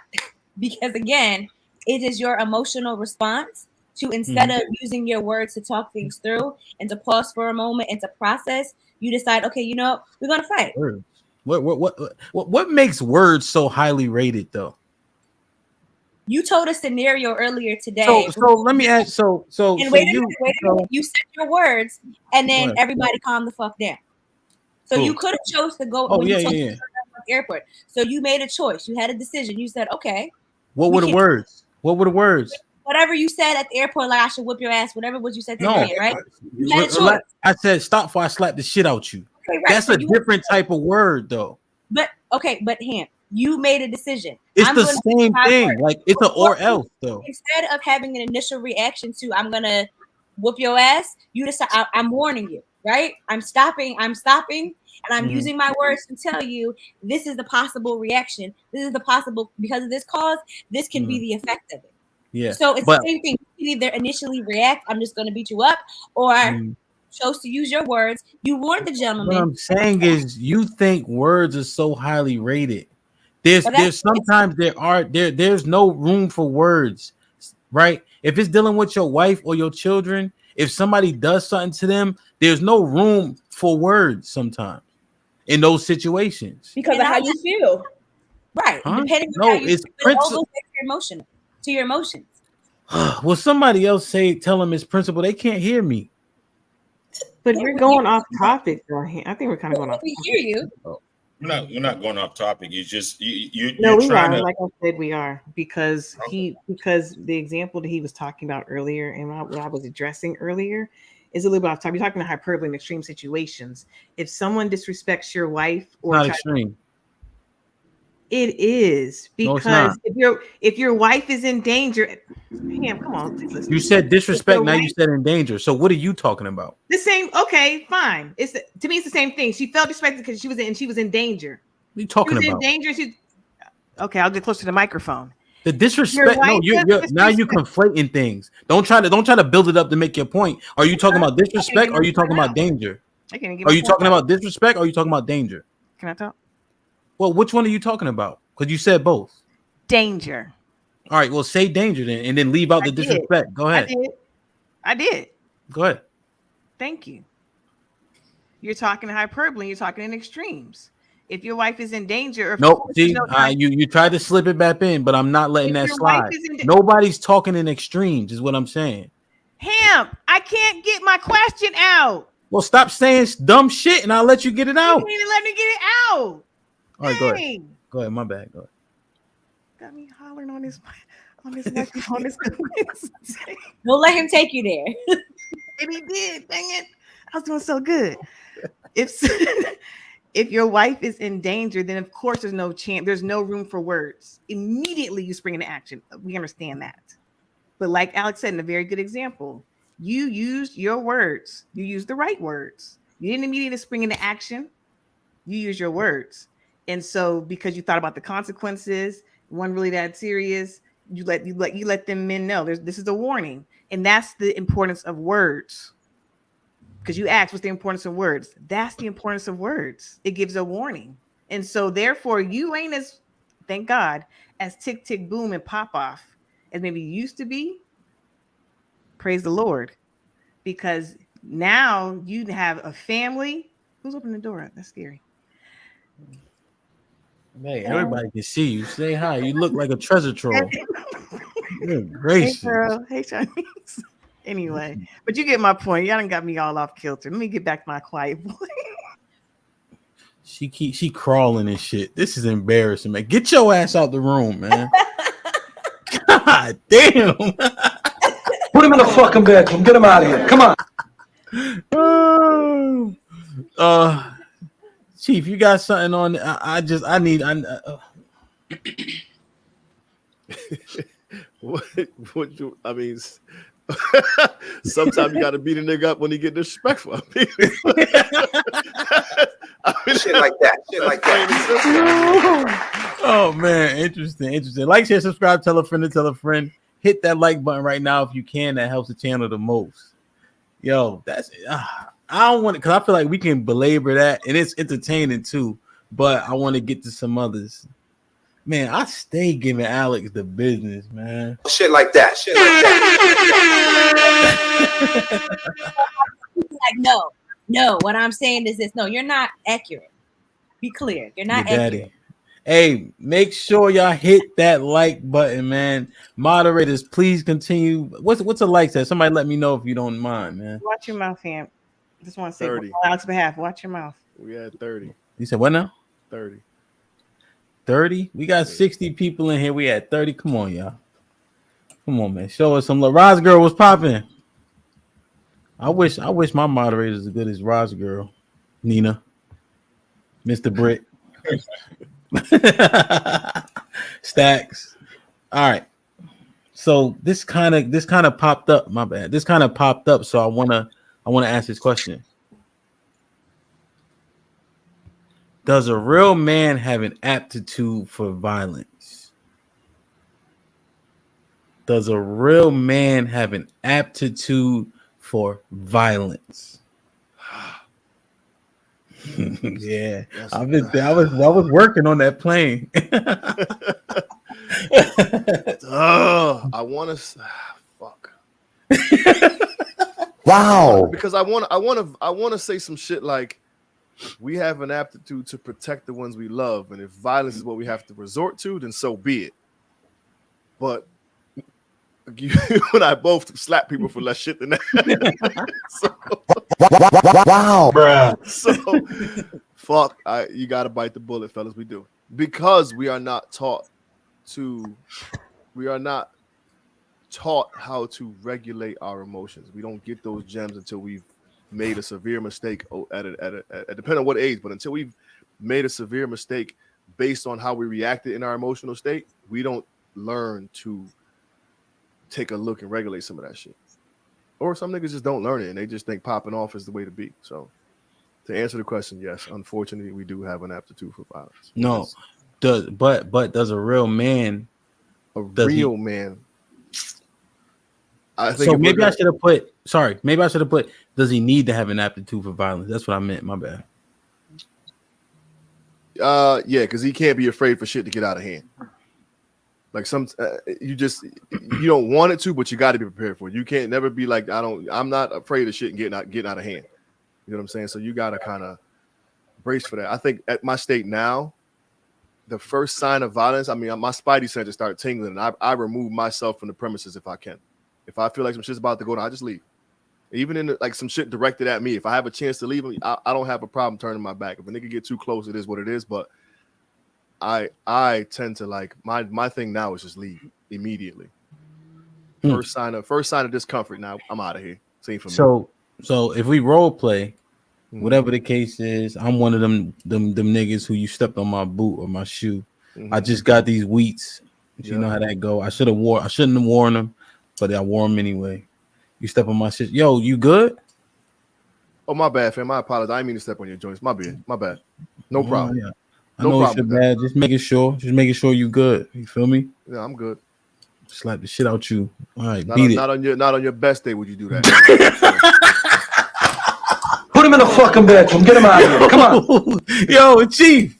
Somebody not gonna on your best slide. day and my worst, you're gonna just slap the shit out of me. And then I'm gonna keep my head on the swivel, but I'm gonna walk away. And if you get too close, I'm gonna turn around and tee you off. If I feel threatened, they're gonna corona bottle you, nigga. Listen, I'm gonna try to leave the situation. If money gets too close, I'm gonna hit him with 3 of the fastest punches he ever been hit with, and then just look around, wait for him to come. Shit like that. Shit like that. With the flying sucker punch. Yo, but why you? But if you want to get away from the situation, why don't you say you got it? Because at that point it's disrespectful and he challenging me. I'm gonna let him know that I'm not afraid of him, but I'm gonna still keep my distance. You know what I'm saying? Like Bunny, like I'm not. I'm nah. Again, I'm gonna do my best. I'm gonna do my best to avoid it. I promise you, I am. But you're not about to just talk greasy and have a nigga saying like, "Oh, you right, my man. You'll slap me. Fuck out of here. Fuck you think you talking to?" Mr. Brett, you already know. Damn. My bad, Bravado. Bravado was good. Damn, let me see. Real Bravado with the 5-ball salute, man. Where we can't see the emoji, but appreciate you. This shit yesterday, long-winded ass. Tatum was good. TMBR, the Black Dr. Phil with the great question. Yo, Tatum, I appreciate you, man. I'm trying my goddamn best, man. These some smart people, so I gotta try to cook it up. Damn. So Chief said yes. B, what say you?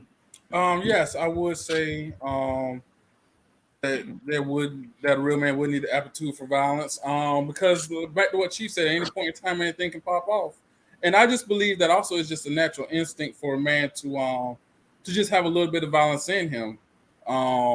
Case in point, where I live at, I don't live in the worst, but I also live in the best neighborhood in DC. But what are you talking about, nigga? You live on Benning Road, nigga. That's a zoo. Well, okay. Put him in a fucking bedroom. Get him out of here. You know, like sometimes I walk down the street or whatever, like I'm just ready in case something pops off. Like, you know, I mean, there should always be something in the man that's like, you know, you're just ready for something happens and you're just ready to handle and deal with the situation at hand.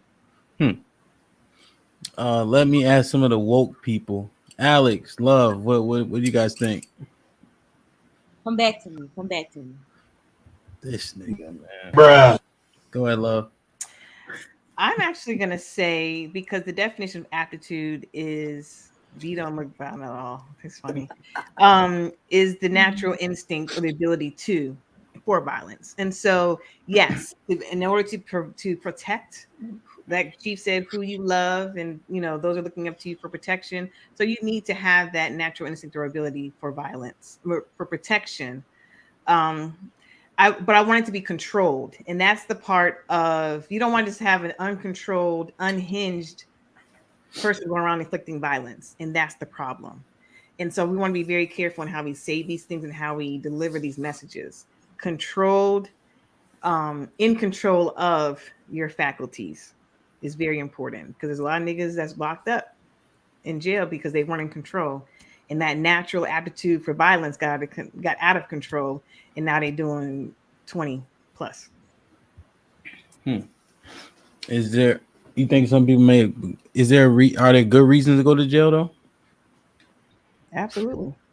But we know more often than not, that's not the reason why they did that.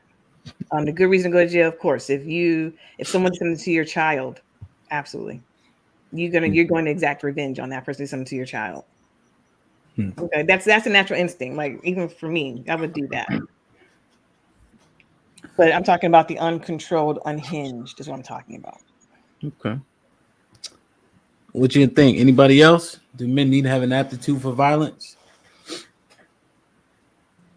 I think that you have to have some type of aptitude for violence, but I don't think that you should have a desire for it.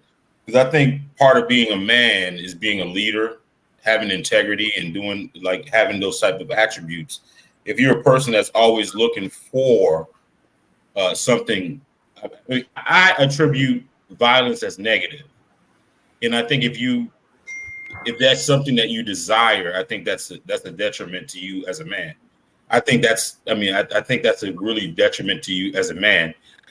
I think that you should have a certain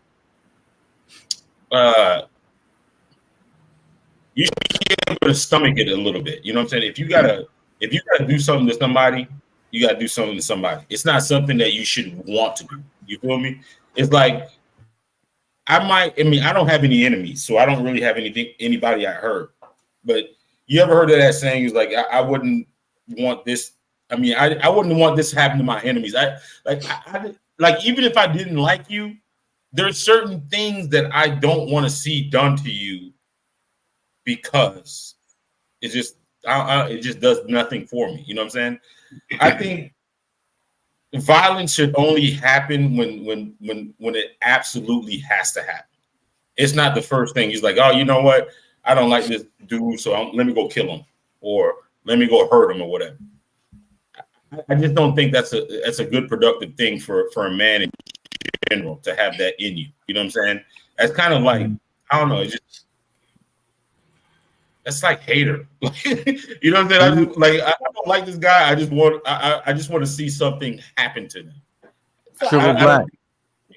Okay, Mary, you could join. I just want to ask this question real quick, Mary. You think violence is negative? Yeah.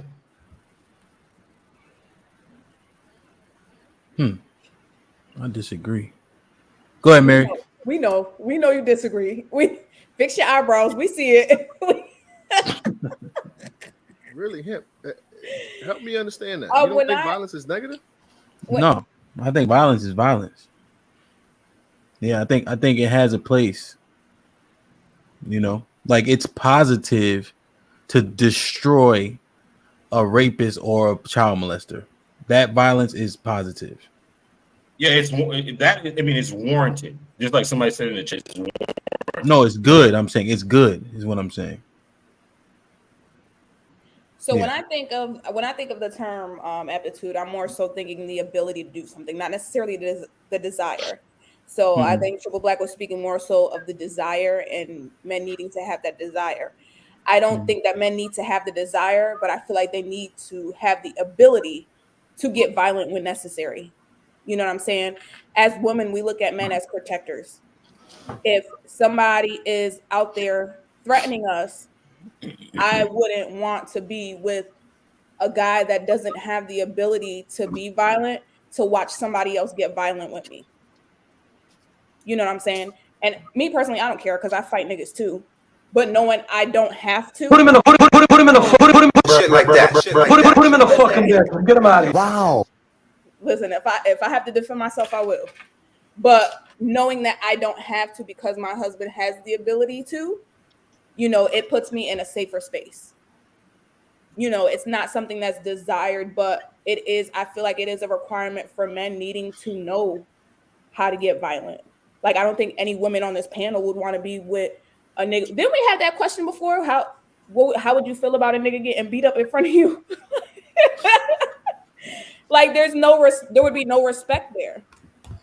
So I feel like it's a requirement. What Mary is saying is that a woman will get you killed.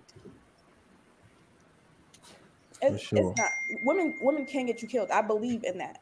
But if I'm not antagonizing anybody, and men are out of pocket, y'all gotta understand. Like, maybe y'all don't see it because y'all around wholesome men, but men really be out of pocket and disrespectful out loud. You know what I'm saying? So it's just like, if you as my husband need to get violent, then I didn't do something to somebody. They just, being extra, bothering me or whatever the case may be, not realizing that you right there. I mean, that's warranted or whatever y'all want to say, right? Yeah. Juan, what's popping? Epoxy Magic with a $5 super chat. Pride, ego, envy, and lust are a man's downfall. Violence is needed when needed. Okay. Anybody else got something on? Oh, go ahead, Q. My bad. Yeah, I think anybody on this panel who said men don't need to have an aptitude for violence is bugging. I think if you can answer that first question so eloquently, there's no fucking way that your answer could be the opposite of yes to this fucking question. And I think that we're talking about two different things, right? Because that's how Hamp does. The first part of it had to do with Wow. Put Wait. What you mean? This motherfucker. I'm giving you your goddamn credit, my nigga. Oh, You're not my bad. asking the same question. You come for people answering with the same thing, but you don't ask the same questions. So when you ask the first question, now you're asking a completely different question. Am I right? Yes, ma'am. Okay. Giving you your flowers. Right, So sorry. the first question that you asked was leaning more towards emotions and emotions not being dealt with the right way, right? So violence in that sense is completely wrong because that has to do with you using your emotions to express that violence. With this second question, the answer has to always be yes. Because if you look up even the definition of violence, the opposite of that is gentleness. The fuck?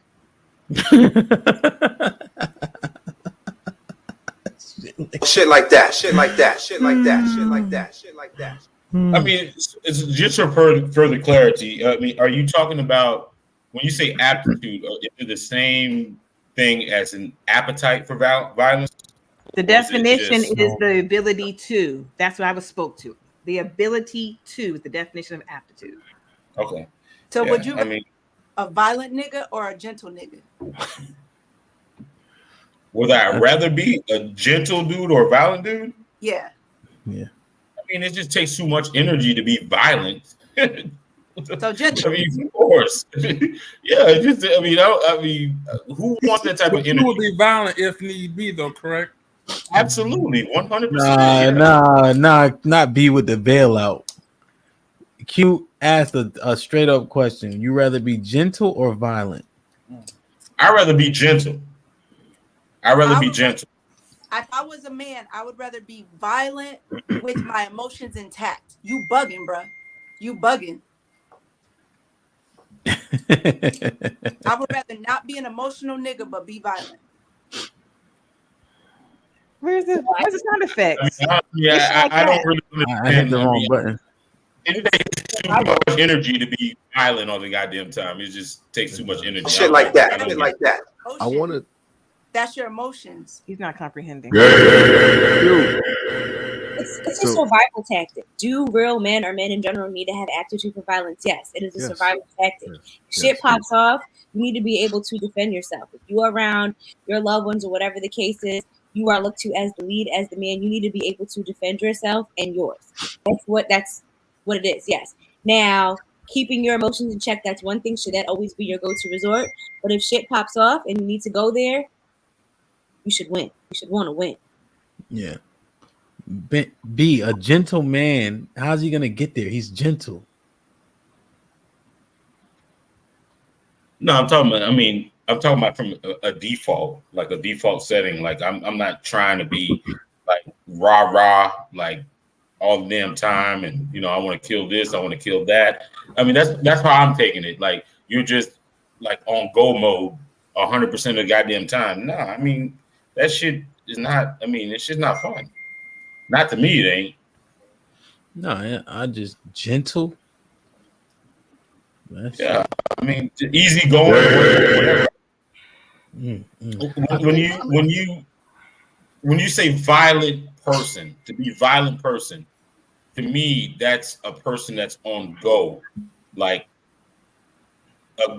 just exercising aggression all the time, trying to get into conflict, trying to trying to fight, trying to do this, trying to I don't know who volunteered for that shit. Like to be that guy, to be like every minute of the day trying to get in some shit. Yeah, you're not a violent. Go ahead, Chief. Them are the emotional niggas. I think them niggas is the emotional niggas. Hold on, right. Well, no, to be. I'm gonna let you land in a minute. Put this nigga in the bathroom because he came on here with all this talk about natural this and natural that.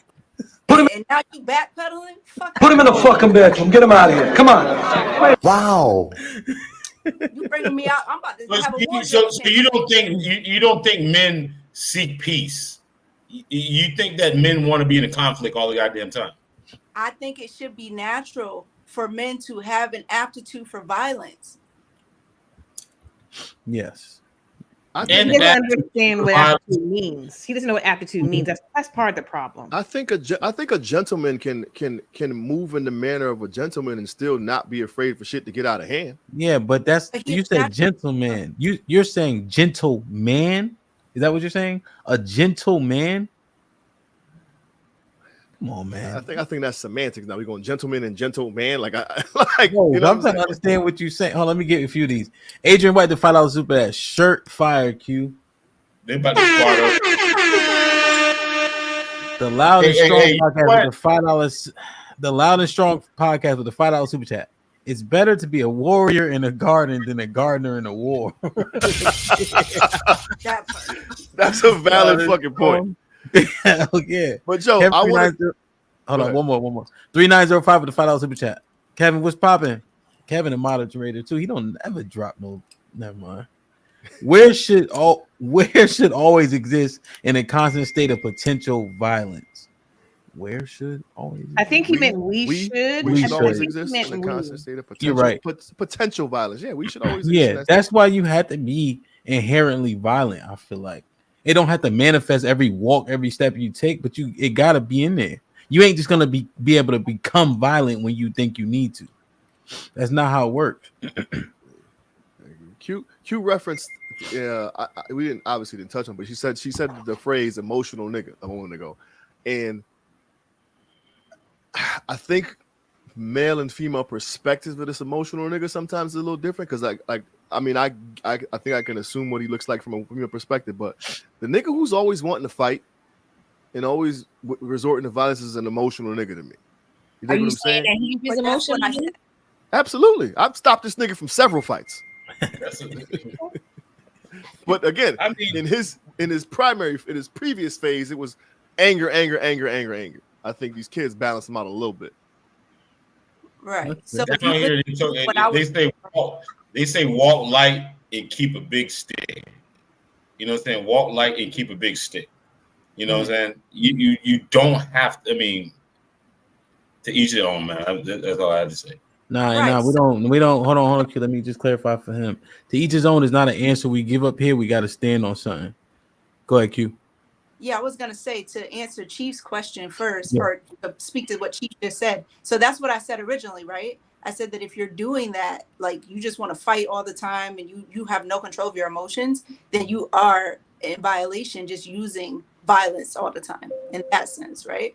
But the statement that this gentleman just made is the perfect epitome of that. What he just said speaks to the first part of Hamp's question with this topic, and then it also speaks to the second part of this topic. The quote from the gentleman in the chat you talking about? No, what did you say? What you just said again? Cupcake or walk light, but keep a big stick. That's the first part of what Hamp's question was, and the second part. Yeah. And are y'all cool with that type of dude? What do you mean? The walk light and keep a big stick. I mean, I know obviously I don't think you prefer the nigga who's beating everybody up or trying to defend your honor all the time. So you just want to know a nigga walks like emotional maturity is what it is, and discernment to know when it is time to go ahead and have some action. That is what the preference is. Yeah, but let me answer Chief question. Yes, they get wet for that nigga. Let me give you an example. You seen Dangerous Minds? A while ago, yeah. Oh, Emilio had all the hoes, and he was getting it rocking in the streets. Stop, nigga who be putting pain in the women. Come on, I mean, let's not. We know that. We know that's a fact. They want the nigga who can put pain in. That's winning the fights. You shitting me? Come on, man, stop. Actually, no, because sometimes that tells me that he's unhinged, and who's to say he won't turn on you? So the man that's always fighting and always angry, no. As I said in my response 30 minutes ago, maybe I said the aptitude when it's necessary to put in that work. But the unhinged, uncontrolled. I'm just telling you what the truth is. I hear you talking. I'm just telling you what the truth is. I do not want a problematic man in my life. And an unhinged, uncontrolled man will turn on you as a female, and I don't want that. Whatever, so no, nigga. he can't put in work over here. Yo, no, I'm just telling you the truth, Chief. They didn't answer you right. Yes, the nigga that's putting wild work in got the hose for sure. Nigga, you sitting there watching movies, think that's real life. The hose. You hear that? The hose, right? Hose. His question was answered. The hose. I'm just giving. No, I'm not saying. I want to know you can fight, and I want to know you can defend us as a family because we have kids. Oh my god! But I don't. That's not the goal. What you say about my brother P already? You say he getting it popping at the drop of a dime. Did you not say that? But have I not told y'all before? But I'll be the first one to be like, nah, come on, chill out. Just telling you what you said. That's all. But I'm also telling you, have I not told y'all? But I'll be the first one to be like, nah, it's not that serious. Like, come on, we just gotta, we gotta. That has nothing to do with nothing. To Hamp's point, though, Mary, him popping off on niggas is what drew you in.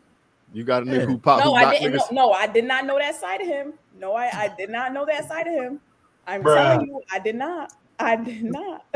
let me read some super chats. We'll probably get some more sense out of them than this bullshit they talking about. Tatum 32 with the two. Don't say them. No, you. That's what I meant to say. I'm making mad sense tonight. I'm kicking the science, nigga. Kicking the science. Why would you call me a nigga? Watch answers. That's all that it is. When she started using nigga, she started drinking that red wine. Tatum 32. I'm not allowed to say it. They say I'm not allowed to say it. Well, you watch Nightmare. You got your afro out, Mary. You got your 4C popping. You can say it tonight. Right. Yo, Tatum 32 to 2000 chat. It's tempered violence like playing football. And then Miss Shanae says, with the $5 super chat, as Hamp would say, assess the situation, but violence can be warranted. Yeah, no doubt. But yeah, the dude who fight and get mad cheeks, y'all know. Come on, man. Stop. From hoes, like you said. Huh? From hoes, like you said, women with shit to lose don't want all that all the time. Are you serious right now? Duh. Wow. Oh man. Anybody got a final thought on this? Cause y'all wilding. Yeah, Hamp, you right. I mean, you are right. No, the livest do get most of the women for real. I mean, it's what it is. I mean, but the thing about it is that shit run. I mean, they just get corny after a while. You know what I'm saying? It's like nobody wants to be around that motherfucker anymore. You know what I'm saying? After you get a certain age. The smooth niggas get them too, though. The emotional niggas get them too, though. The ones that are in tune with their emotions and can connect on some shit with a woman and speak, speak the common language. Like you? I think I'm pretty balanced, love. Like I think I can connect with you intellectually, but I'll slap the shit out your ex-boyfriend. He come talking greasy. You know what I'm saying? That's what women want. That's what women want right there. I don't know. Chief a little emotional though. I am, but that's why I wanted to talk about it, because you said emotional niggas, and I'm like, yo, I'm super in tune with my shit, but I'm not like overt with it. Like there's some dudes who like, well, you didn't address my feelings, and they're kind of like, I'm like, I might want to say the shit, but I ain't always gonna say it. You dig what I'm saying? So like, but I'm super in tune to how the fuck I'm feeling, how the fuck you made me feel. Go ahead, Q. Yeah, Chief identifying with being an emotional nigga is like Tasha K identifying with being a transgender. Like, don't do that. Don't do that. Emotional niggas is them niggas who have no emotional control. Like when you tell a nigga you're being emotional. Okay. Yeah, that's you don't want to be that guy. In touch with your emotions. You're in tune with your emotions. Yeah, you have control of your emotions. You know what? I had an argument with a couple ladies on another panel. What she's doing right now is gaslighting. She is gaslighting. She's trying to gaslight the men right now. She's trying to gaslight the men. The thing about it is, okay, if I'm passionate about something, right? Let's just say I'm passionate about football, and I lose. Like I'm in the Super Bowl, I lose, and I start crying like a baby, like rolling around the ground, just crying and shit like that. Would you say I'm overly emotional or passionate? You're crazy. If you're rolling around on the ground on Super Bowl, that's scary. You're crazy. This is I worked out the whole, like for my whole life for this goddamn moment, and I lost in this shit. And I know, you know what? I may never get here again, and I'm rolling on the ground sobbing and shit like that. Is that overly emotional? I put fucking yes. At that point, you need Chief to be your daddy to come and tell you that you're a fucking competitor. Get better, nigga. Get better, nigga. No, but so not emotional. I think the crying is acceptable. We've all fucking cried when we lost a big game, but the rolling on the floor and all the extra shit, that's when the emotional kicks in. That's when Okay, all right. But I'm just saying, can I just say I'm passionate about the game? Yeah, I think if you were like I think when you just doing a roll on the floor, that's what makes you emotional. But if Q came to the game or the ladies came to the game and saw you crying, like, damn, this nigga's heartbroken. He just lost. He took an L. That's it. You're not like labeled an emotional nigga at that point. But when you roll on the floor and shit, I see the little kid kicking his wailing and shit. Like, nah, you about to get clowned.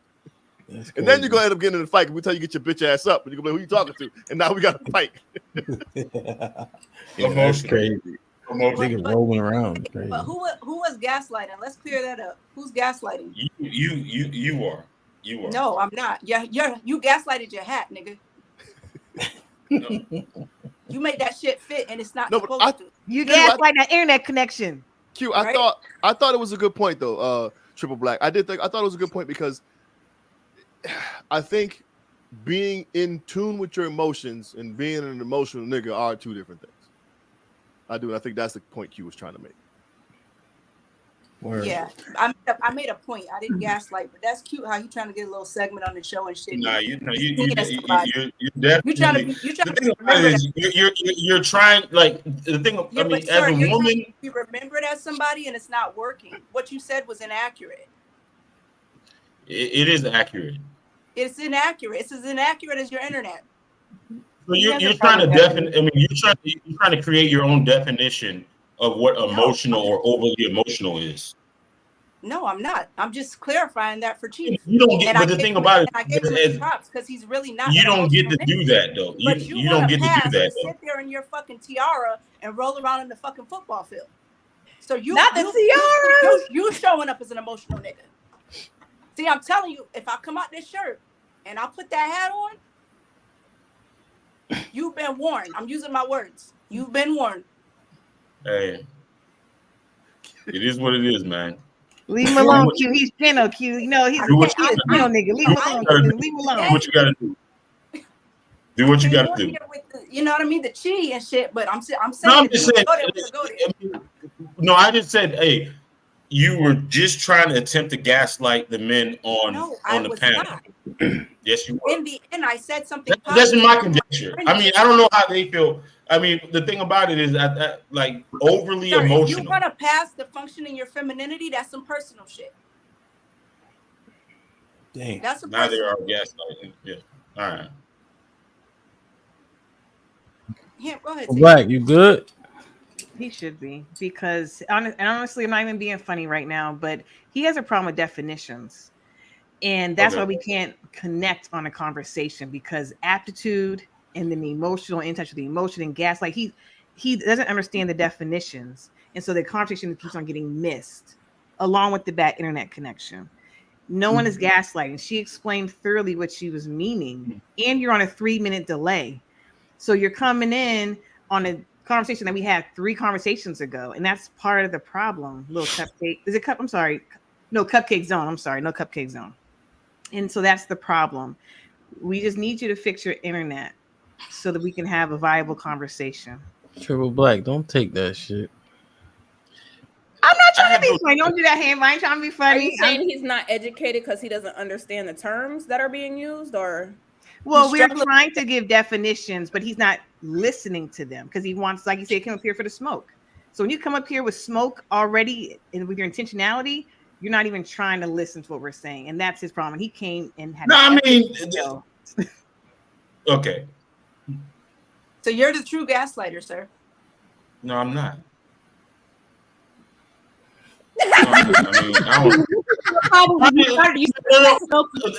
Okay. All right. There's, I mean, the word aptitude, right? Is aptitude and propensity, is that the same? Is that the same word? I don't. Would they be very synonyms? Close. Very close. No. No. So because we keep talking about it, because the will is a powerful thing. It's a natural ability to do something. So if you were confusing what the term meant, that is what it meant.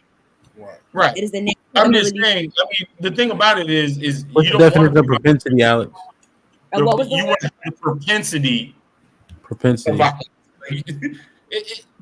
Whatever, man. Go ahead, man. Y'all, the ability and the desire are two different things. An inclination or natural tendency to behave in a particular way. So I think they're synonymous. But what I was saying is, as a man, you should not have the desire to be violent.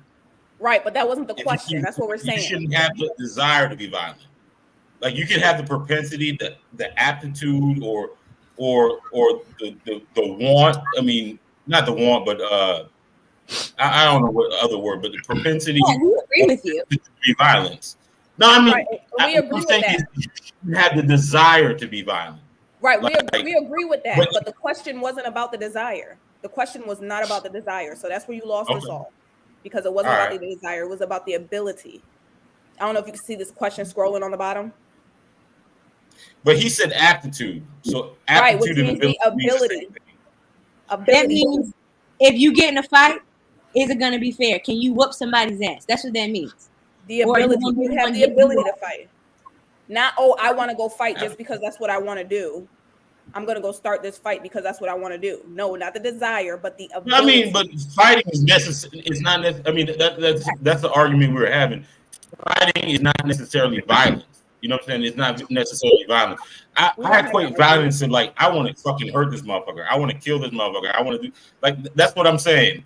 Like, that's what I attribute violence to. It's like you want to hurt somebody. Definitions.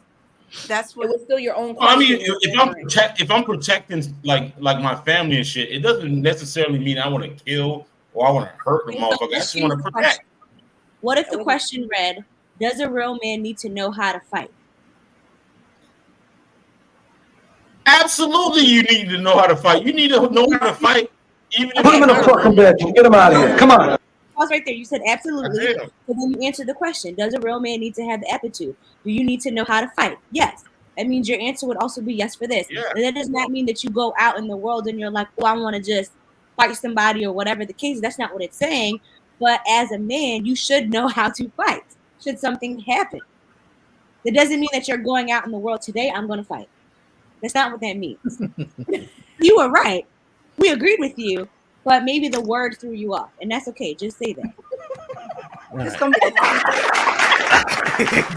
Throw the towel in. Stop the fight. Stop the fight. Well, you guys are a gas company. God damn. Oh, boy. This nigga learned gas. We beat the hell out that topic. Yo, Hank, what's popping with the $5 super chat? These chicks are making you look like you're in a cupcake zone. yo, Triple Black, man. You fed. You let them bring you around the ring around the rosy or shit, man. God, I mean, that's what they do. I mean, they on their job, man. That's what it is. They on their job. B, why you ain't jump in? Well, you know, brother, you're on your own. God. We know what the smoke be like. Wow. I mean, you came on saying you got smoke for the ladies. They was quiet in the background. I mean, you brought it on yourself, man. I'm gonna let man, but it's all gravy, man. Go ahead, keep doing what you do. I'm gonna let Cupcake get his smoke at the end, man. All right. I got one more question. I don't know how good this one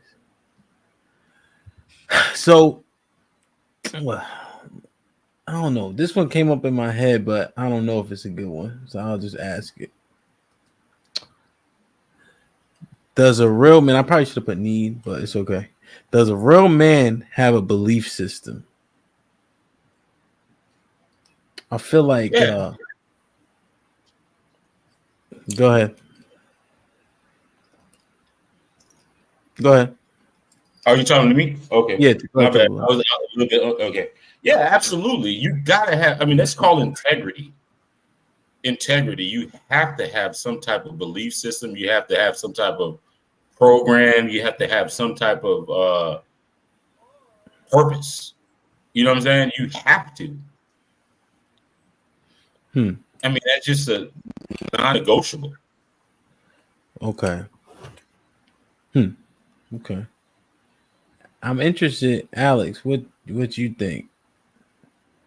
Yes, and I would equate his belief system to his principles. Like, what are your principles as a man? What are your non-negotiables? What is absolutely acceptable? What will you and won't you tolerate? I definitely think a real man has that. He stands on that, and I think that helps to make the foundation of who he is and how he moves in the world. Can a real man? So he can be an atheist. Oh, you meant like religious? I don't know what I meant. You mean like dogmatic? It's your question. I know, but that's why I was like, I don't know what I meant. Right. Well, when religious related or belief as in like, this is how things should be, like some kind of. Well, like because what's his structure? Where does his structure come from? Mm-hmm. Right. If he's an atheist, I'm just using that as it. Where does his structure come from? I mean, it could come from his road experiences. It could come from his upbringing. Variety different. Wherever atheists get it from, I guess. To Triple Black's point, I think it's just like an atheist still has some sort of integrity and standards that he chooses to live by, whether it be biblical standards. He can still, I mean, he can still have some standards set for himself, whatever they are to him. But the foundations come from maybe, like I said, upbringing and all that. But you can still have principles to honor. So where does that system? I guess I'm just trying to understand where does that system come from then. Is it just like laws? Huh? I mean, if you don't stand for something, you'll fall for anything. Well, I heard rappers say that. No, I'm just saying if you don't stand for something, you'll fall.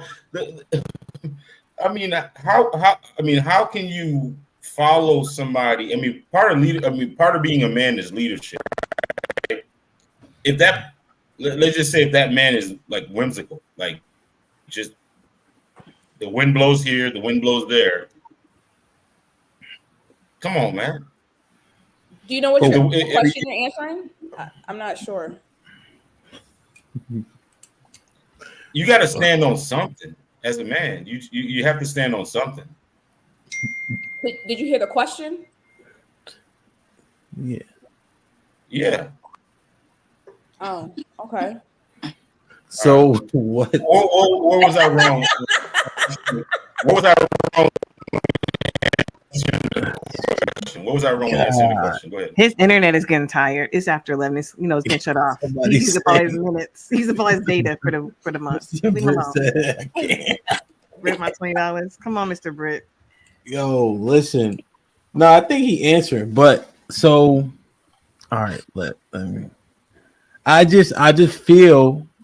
feel right. Not saying it's fact, but if you don't have a structured system, I don't know. I feel like a man with that believes in the system, believes in the Most High, follows those principles, laws, statutes, and commandments, is more of a man than an atheist who act like God ain't real and don't got no structure and all that shit. I feel like men do so well in the military because we built to authority, understand, and respect it. Where does that come from if you don't have a real belief system? Is it just your parents? You know what I'm saying? So do you believe that everybody should have a religion? Me? Yeah. Everybody like who? Like us? Yeah. Yeah, just people in general. Okay. People in general. I don't care about people in general. So no, I'm just saying that's where you feel like the only structure comes from is having, the belief system being within religion. So you talking about us, right? Just making sure. So when you include everybody, I don't care about everybody. So what you talking about? Just I wasn't considered black a couple weeks ago, so whatever. Well, you let sis flip you. It ain't my fault. You better leave that nigga alone.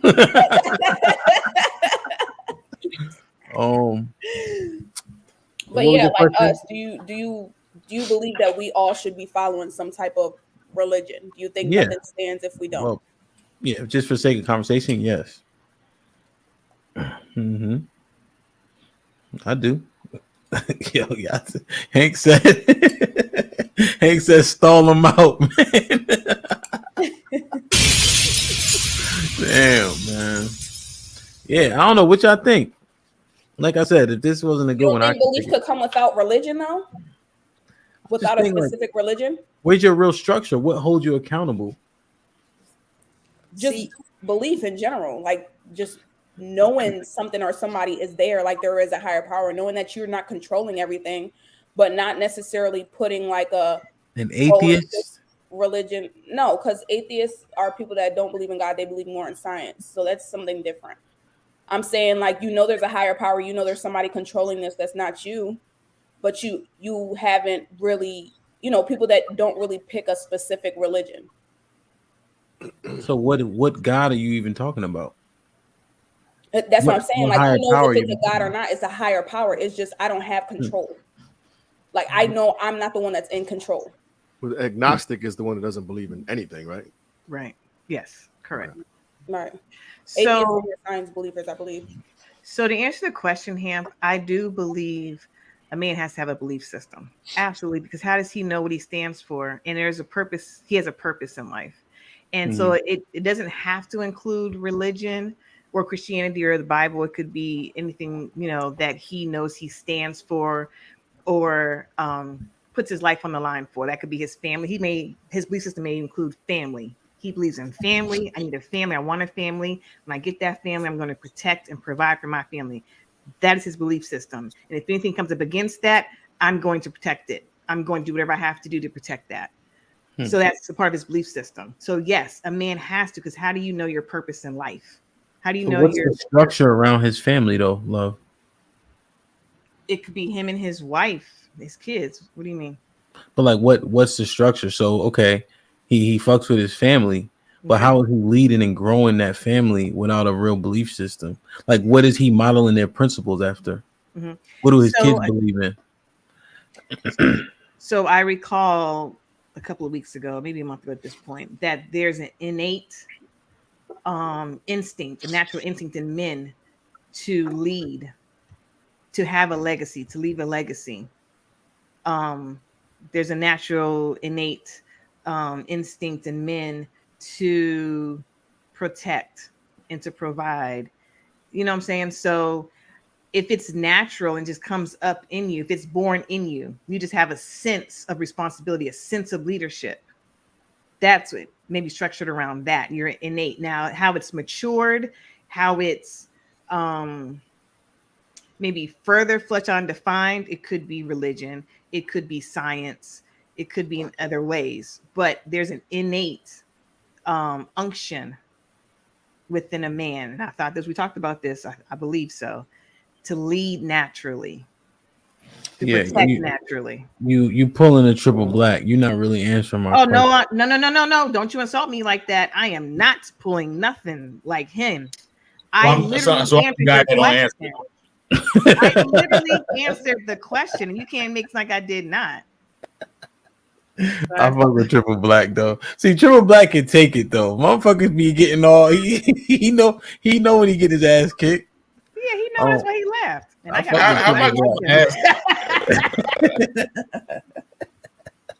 that internet kicking your ass though. It's hurting your arguments.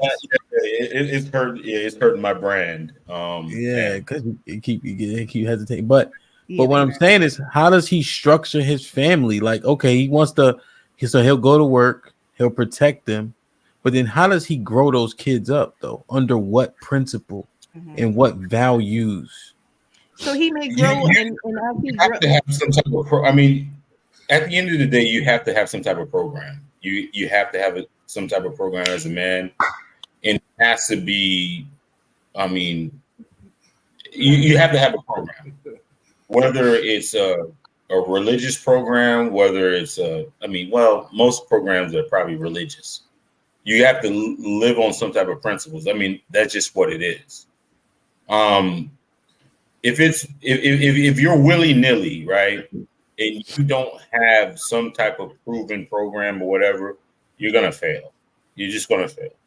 Just like in sports, if you don't have some type of philosophy, like it could be basketball. If you don't have a philosophy, you're gonna fail.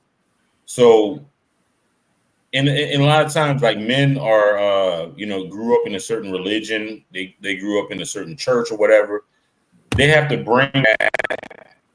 And I'm not saying like if you're this religion, you're wrong, or you're that religion, you're wrong. You have to have some type of religion. You have to have some type of program. Base. That's it. You have to have it. You have to have it. If you don't have it and you just kind of like let things just happen, you're gonna fail. You're gonna fail. B, what say you? Yes, I do believe that real man does have a belief system. I do believe that you know, there has to be something that you believe in. There has to be some order in your life. There has to be some discipline in your life, and I do believe that all does come from a belief system. I would agree with that.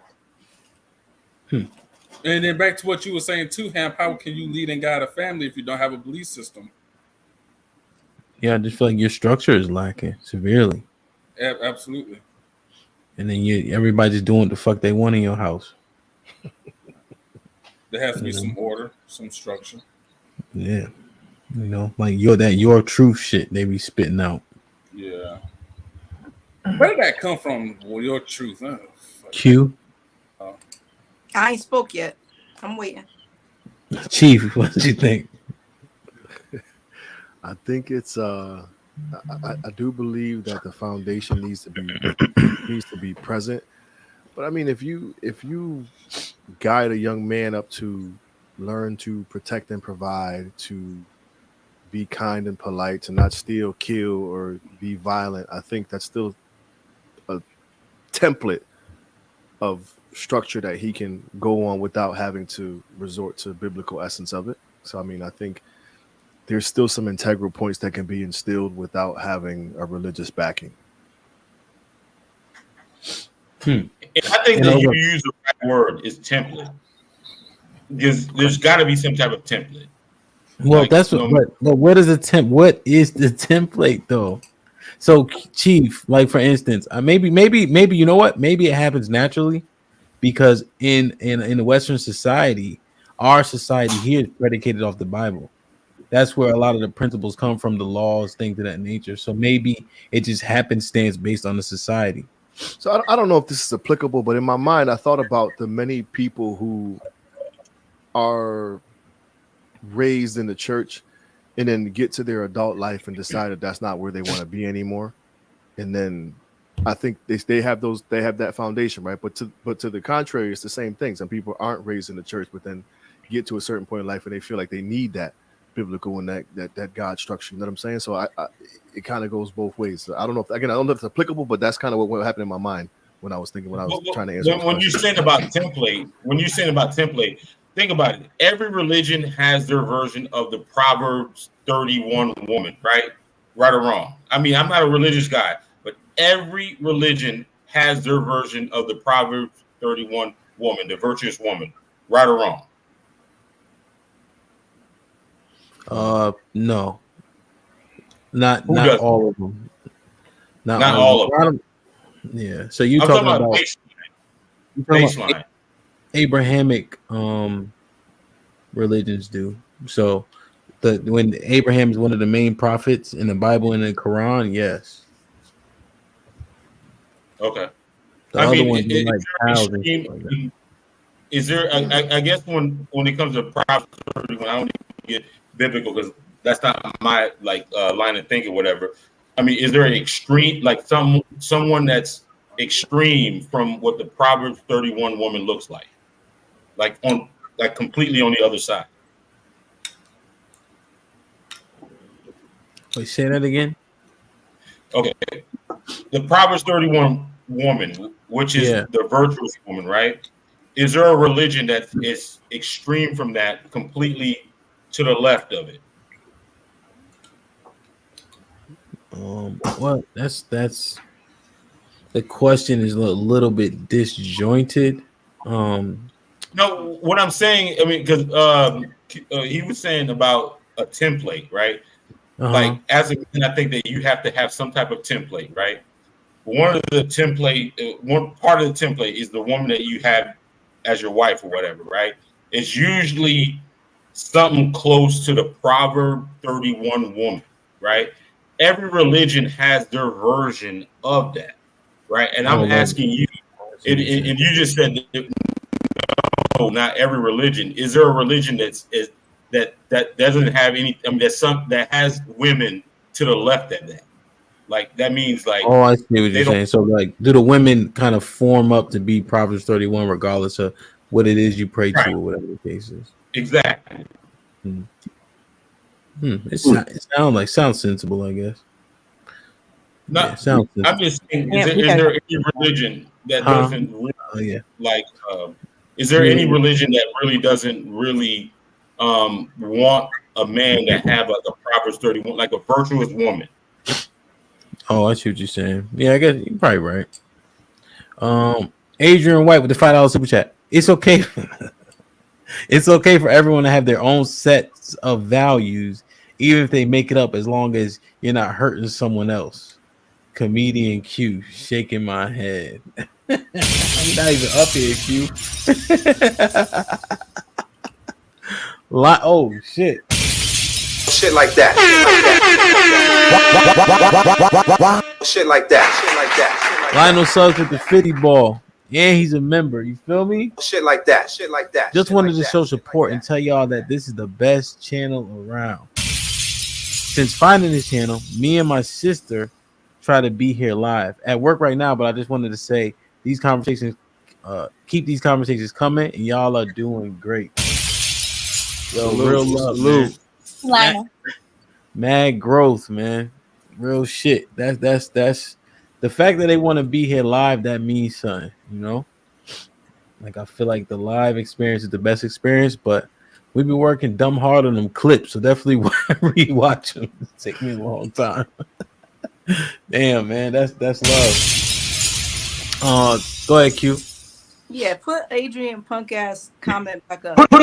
Oh, I thought you wanted me to put him in the bathroom. Do that too. Put him in the bathroom. Exactly. So he's poorly paraphrasing, but let's pretend that I did say this. So I'm gonna go along with what's sitting here right now, right? And I'm gonna support this statement that he put here by saying, as long as you have, let me just start with this. I think religion and a belief system are two different things. I don't think you need religion to have a belief system, right? So within that belief system, you would be able to be an atheist because that's your beliefs. I think that there is some truth to some of the philosophies that resonate with me, right? So I want to give a shout out to the great brother Zoe Williams, who I've been listening to his podcast for years, and he put me on to a philosopher by the name of J. Krishnamurti. And J. Krishnamurti says something that was very profound to me.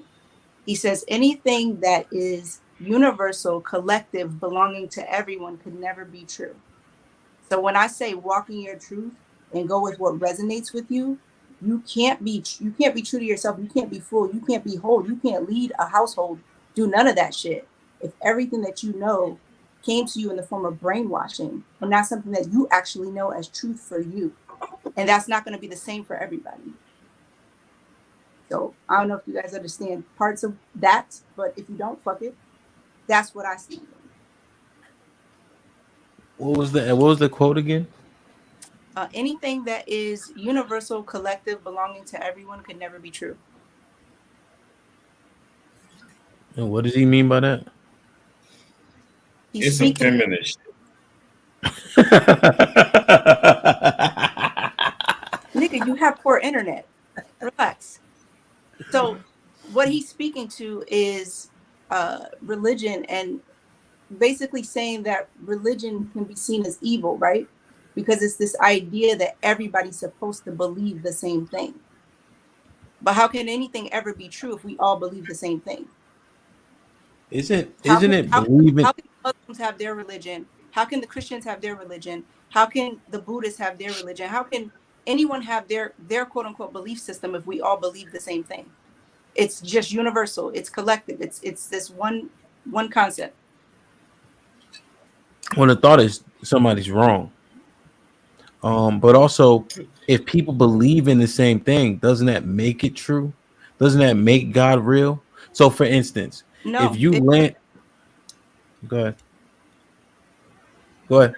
Because you would have to go back to the catalyst for the belief. People say that they believe a certain thing, but even in that, like that'd be like if we all dress the same, look the same, talk the same, had the same cadences. Would there be not be something corrupt about that? Corrupt? If we were homogenous in that way, I have to think through it. Talk the same. No, this comes from the feminist rhetoric. Like I walk my own truth. Nigga, can you shut the fuck up? We wouldn't have this podcast, right? If we were all uniform, and that. Yeah. So that's part of that argument, right? I think that's fair, but I don't know if you can put God into that realm, though. I think he misunderstands what being real is. So if there's two islands, right? Mm-hmm.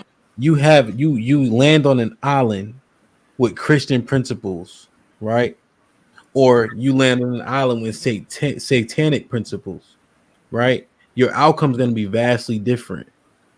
You would prefer to land on the island with Christian principles because they're not going to do you harm based on Christian principles, right? The fact that they won't do something or will do something to you is what makes God real, because their belief is what saved your life.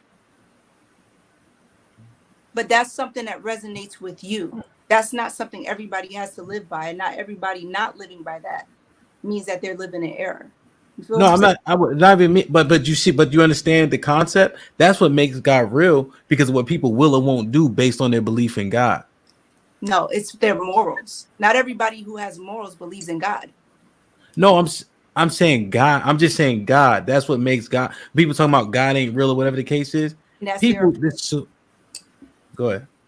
That's their opinion, and then you have what you believe is that God is real, right? But did you understand?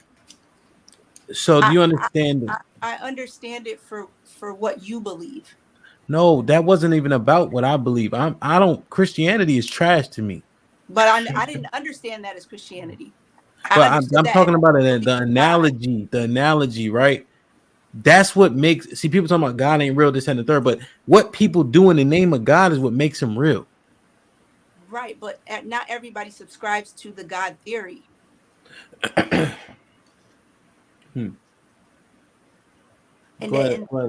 evil, and it doesn't mean that they're living out of order. What works for them works for them.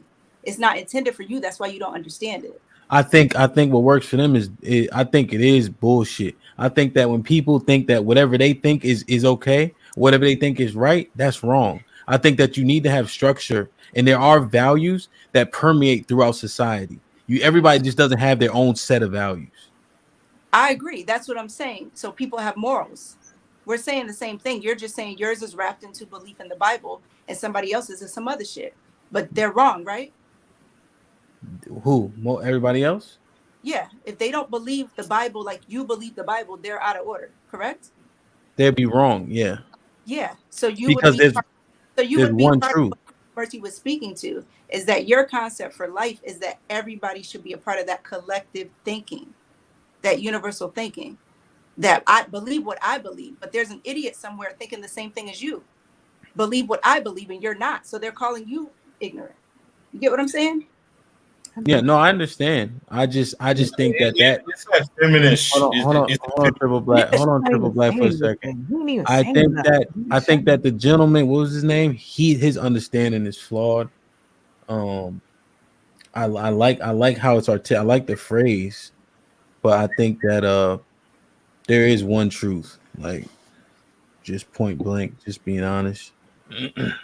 And that's where at that point your belief gets respected, and it should be, right? Because I think that's what makes the world a great place. So going back to what Adrian was trying to point out, I'm always going to stand on that. Yeah, that's true. All right, Triple Black, what is it? It's that feminist rhetoric, like live my own truth. Like you said, like the truth is the truth. They want to individualize all the truths. You know what I'm saying? It's like, I agree with you. There's only one damn truth, right? You don't get to individualize that shit. You know what I'm saying? 2 + 2 = 4. That's it. Like, it don't equal 5. It don't equal 6. it equals what it is. It's like live my. You ever hear like a feminist say like I live my own truth? Y'all don't, like that's what she's trying to say. Like I mean, sir, I would disagree with that feminist because she's saying some bullshit. You're not even spitting back out the shit that I just said. No, he's not. Not at all. He's understanding all night with definitions, and you're trying to tell me what one truth is. One truth is the fucking definition, and you failed miserably. So you agree with him? So you agree with him? There's only one truth. He has to be trolling us. He has to be. This is ridiculous. No. I'm asking. No. I'm asking you a straight up and down question. You agree with him? As it relates to religion, I completely did not agree with him, but we had an understanding. Mm-hmm. You coming in, trying to get your little shit going off, and just saying random shit. Crazy. You sound like the feminist. Just saying shit because you got a mouthpiece. Shut the fuck up. You brought a feminist. All right, go ahead. Go ahead, Triple Black. Go ahead. No, I'm just saying. The thing about it is, so you agree with him or not? Yes or no? Nigga, it's a no. I just explained to him where I didn't agree with him. So you don't believe in one truth. You don't believe in one truth. You believe in your truth. To religion. So you believe. So you believe. One truth that we agreed on was that the definitions were what they were. And you tried to make it something else. No. I'm asking you, do you believe in your truth or do you believe in the truth? I believe in my own individual truth as it relates to religion. There you go. When we're talking about the topic, but that was said talking point. That's a feminist talking point. What can't you understand about that? That's a feminist talking point. No, it's not. I believe in my truth. Blah blah blah. Like it's a feminist talking point. That's the only point I was saying. Sir, the only feminist on this panel right now is you, my nigga. Femininity since the second question, where you started struggling it. So calm the fuck down. Go drink some tea or some shit. Some mint tea for emotional ass. Head a rest. Put a head wrap on that shit. Take that hat off, bro, because it's fucking with your circulation.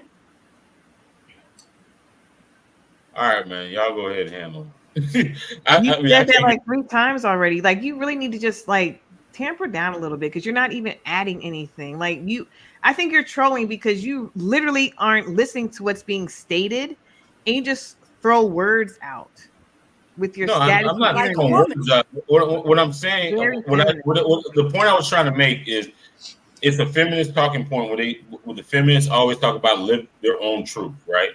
I was agreeing with him. Truth is the truth, right? There's no exception. There's certain things that are true and there's certain things that are not, right? Feminists want us to believe that everybody lives their individual truth, right? Right or wrong?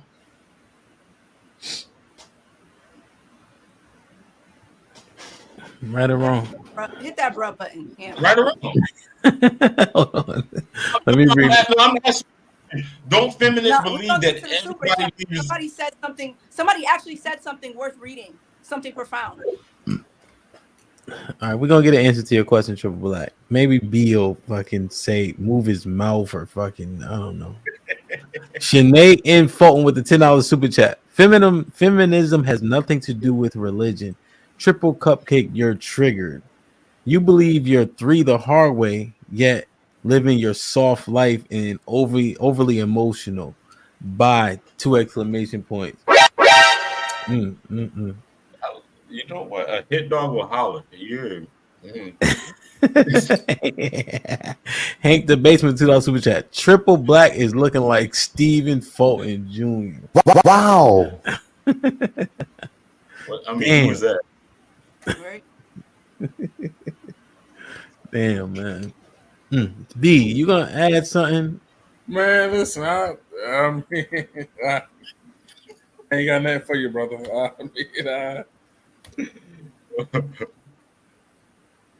So you agree with the your truth stuff? No, I don't agree with the truth stuff. I mean, it got kind of left field with the dialogue between him and Q. I got a little lost with a lot of it. Now, the living your truth, walking your truth, Q. I wouldn't necessarily agree with that. I don't believe that you can just walk around believing or doing whatever you will want. Now, Q, I don't recall the exact definition you gave, but right off the top of my head, if I was to listen to that statement, living the truth and walking the truth, I just don't believe you should walk around believing whatever you want or thinking whatever you want. But again, like I said, I didn't listen to the whole definition. The dialogue, just the back and forth. I got lost in it. Thanks for nothing. All right, I want to ask this question. You're gonna get your time to answer this question without interruption, and nobody's gonna challenge it. You just answer the question. All right. Before we get out of here, what do you believe? I type that shit. What do you believe makes a real man? Love, you first. I wish you wouldn't have come to me first. What makes a real man? Ironic. It's ironic. You try to talk every time I don't even finish the goddamn question. Now you don't want to go first. Put him in a fucking. Getting sprayed. Right. So honestly, a real man is made up of a lot of things, a lot of traits and qualities. Men looked at holistically, leadership, protection, provide, in touch with his emotions, able to articulate and communicate how he feels, what he wants, being able to instill his morals and values into his children or, younger relatives coming up, someone that lends him his knowledge and wisdom. First of all, attains wisdom, seeks it out and attains wisdom is very important as well. It instills that in the community, wants to build community as well. That's a real man and a very concise answer. Oof. Okay. Q. What do you believe makes a real man? Just the first three things that come to the top of my head are integrity, somebody with morals, and somebody who has the ability to lead and teach. Solid. B. All right. One of the things that comes to my mind, discipline. As a man, you must be disciplined in every area of your life, from your work to your home to your money. You must be disciplined. There's nothing worse than an undisciplined man. If you could be whatever you want to be, if you're not disciplined, you're not a man in my book. You must be disciplined. That's the very first thing. You must be disciplined. You know how many people I see at work that claim to be a man, but they're not disciplined. You have no discipline. You're not a man. You must be disciplined. You have to be disciplined. Okay. What time do you wake up in the morning? What time do you go to sleep? If you're a man and you're in the bed at 7 o'clock in the a.m., you're not disciplined. Get up, get your day started. Discipline. Do you get to work 30 minutes before the start of your shift? Discipline. That's all I have to say. Shit like that. Shit like that. Shit like that. Shit like that. Shit like that. I was writing down some notes as you were talking. I think primarily his drive to adhere to the core principles of a man being protect and provide. That is just, in essence, that's what men do, is protect and provide. His drive to adhere to those is what makes him a man. His ability to successfully lead others. One who learns to navigate his emotions effectively, while making himself and others around him better people, and then one who honors integrity. Okay. Solid. Triple black. What's happening, man? But anyways, I mean, when it comes to like the pure definition of a man, if you have an XY chromosome, and I guess in America, if you are over the age of 18, that qualifies you as a man. But you definitely have to have categories. An effective man, or just a man. Or a deficient man. Somebody that's effective, I think, has certain characteristics like leadership, integrity, being courageous, like those type of things, being able, like organized, disciplined, and all those type of things. You know, there's all in. I mean, that's an effective man. I mean, but the prerequisite for a man is, I guess, being a male. You feel me? I mean, the thing about it, it's going to be subjective. It's going to be subjective. Like you could be like Rick Ross, right? I'm talking about the real Ricky Ross, right? And be a complete degenerate, in my opinion, right? And certain people are going to look at you as a man, right? Or you can be goddamn Bill Gates. Not even, and somebody's going to look at you as a man. So you got to pick and choose. I mean, you got to pick and choose, like, what's important to you. You know, what's important to you. What is, like, do you have integrity? Do you have integrity? Are you a leader? Are you trustworthy? Are you effective? You know what I'm saying? It's not just one thing. I mean, you could go out and beat somebody's ass, right? Does that make you a man? A little just bit. because you can go and you know, blaze a whole bunch of women. Does that make you a man? Maybe. Absent all those other things.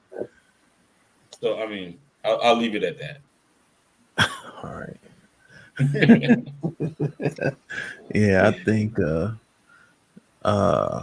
think men have to be tough.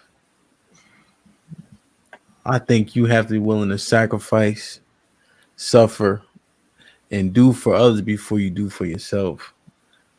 There's something to all those old school principles of not crying, not wimping out, not punking out. I think men like that, I think, are lost. And I think we really gotta try to gain that and grasp it, along with some of the new age stuff, such as understanding how you feel before you respond. But we need to certainly couple that with that toughness, that grit that men had before. Because I think when you tough and you have grit, you can get through so much shit. You know? So I don't know. I think motherfuckers, like, my son was crying the other day, man. I got pissed. All he was hungry, fat motherfucker. That's it. Fat ass. Shit like that. Shit like that. Shit like that. Shit like that. Interesting. Like, share, subscribe, tell a friend, and tell a friend. Hit that like button right now if you can. That helps the channel the most. I say that shit all day. We got a couple super chats real quick. Hank says, Hank with the $2 super chat. Fulton Jr. is the boxer who got beat in Japan. Just Google him. Omega Green. Oh shit, Omega Green, where you been at? Omega Green $5 super chat. I cannot believe we have a bunch of people in their middle-aged years who can't provide a complete definition of what a man is. How is this possible? You got smoke for everybody?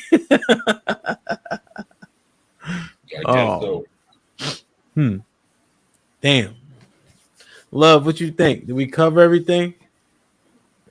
Yes, sir. We did. This is a good panel tonight, y'all. We covered it.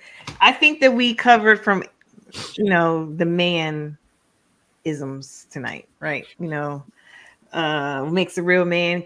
What does a real man do this, and emotions whatnot? I think the emotions was very important, honestly, because a lot of men try to shy away from emotions or don't want to talk about emotions. And I'm glad we had that conversation. And there were actually men on here to discuss that from different perspectives. I think that was very valuable. Yeah. I don't think men think it's safe to discuss emotions, because our women, for instance, don't give a fuck about our emotions. Y'all don't.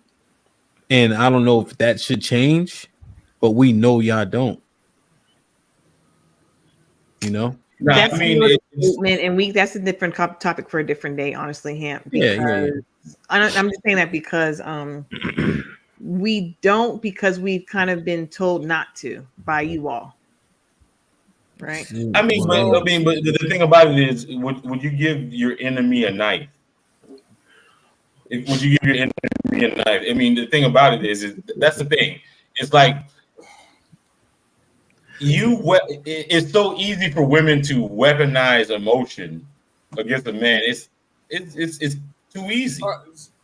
So no, Triple Black. Before you go in, 1 second. All right, just 1 second. So love, when you said you've been told not to, so women have been told not to. You've been told that by a man before, not to. Yes. Yeah.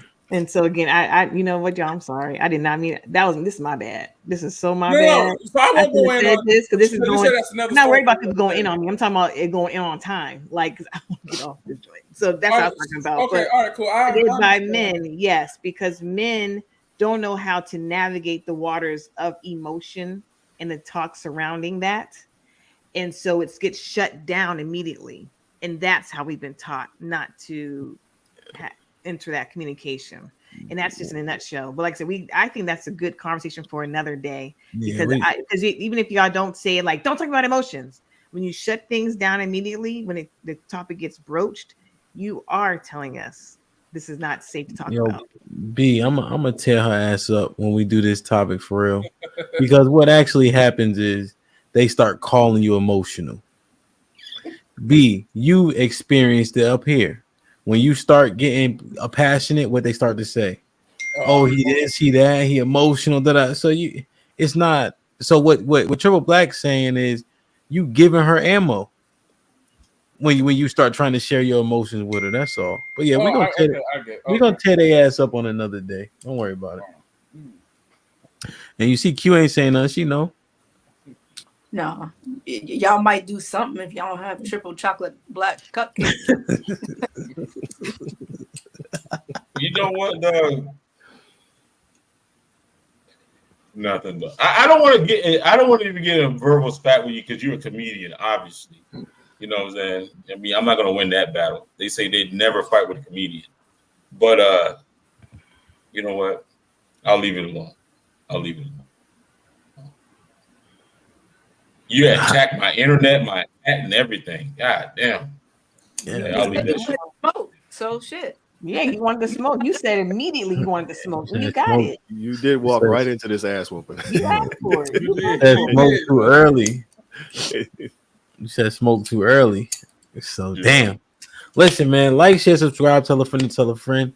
I just want to shout out everybody who tunes in on a weekly basis. You know, because there's a lot of things that get put to the side to make this happen. You know what I'm saying? Because we all got responsibilities and whatever else, but everybody makes the time. We have a good time. We get together, and then also you guys feedback, commentaries, criticism, suggestions, and all that really, really help. And I feel like these conversations are different from some of the other panels. I think we do a good job with them. But I just want to say shout out to everybody, because the inspiration really comes from the viewership. You know, that shit was not as fun. Q, remember we had 8 motherfuckers watching? And we gotta do all the work because there are no comments to go off, you know. And now, you know, we're just steadily progressing. So, you know, word, man, the community matters, you know. So once again, like, share, subscribe, tell a friend, hit that like button if you can. That helps the channel the most. I really don't fuck with Jerry Springer, but I do like one of his constructs. Q, never go first. Final thought. Yeah. You had one job. Conversation was supposed to be what makes a man. And you go pick this nigga who said the prerequisite is to be a male. What? Is that your king?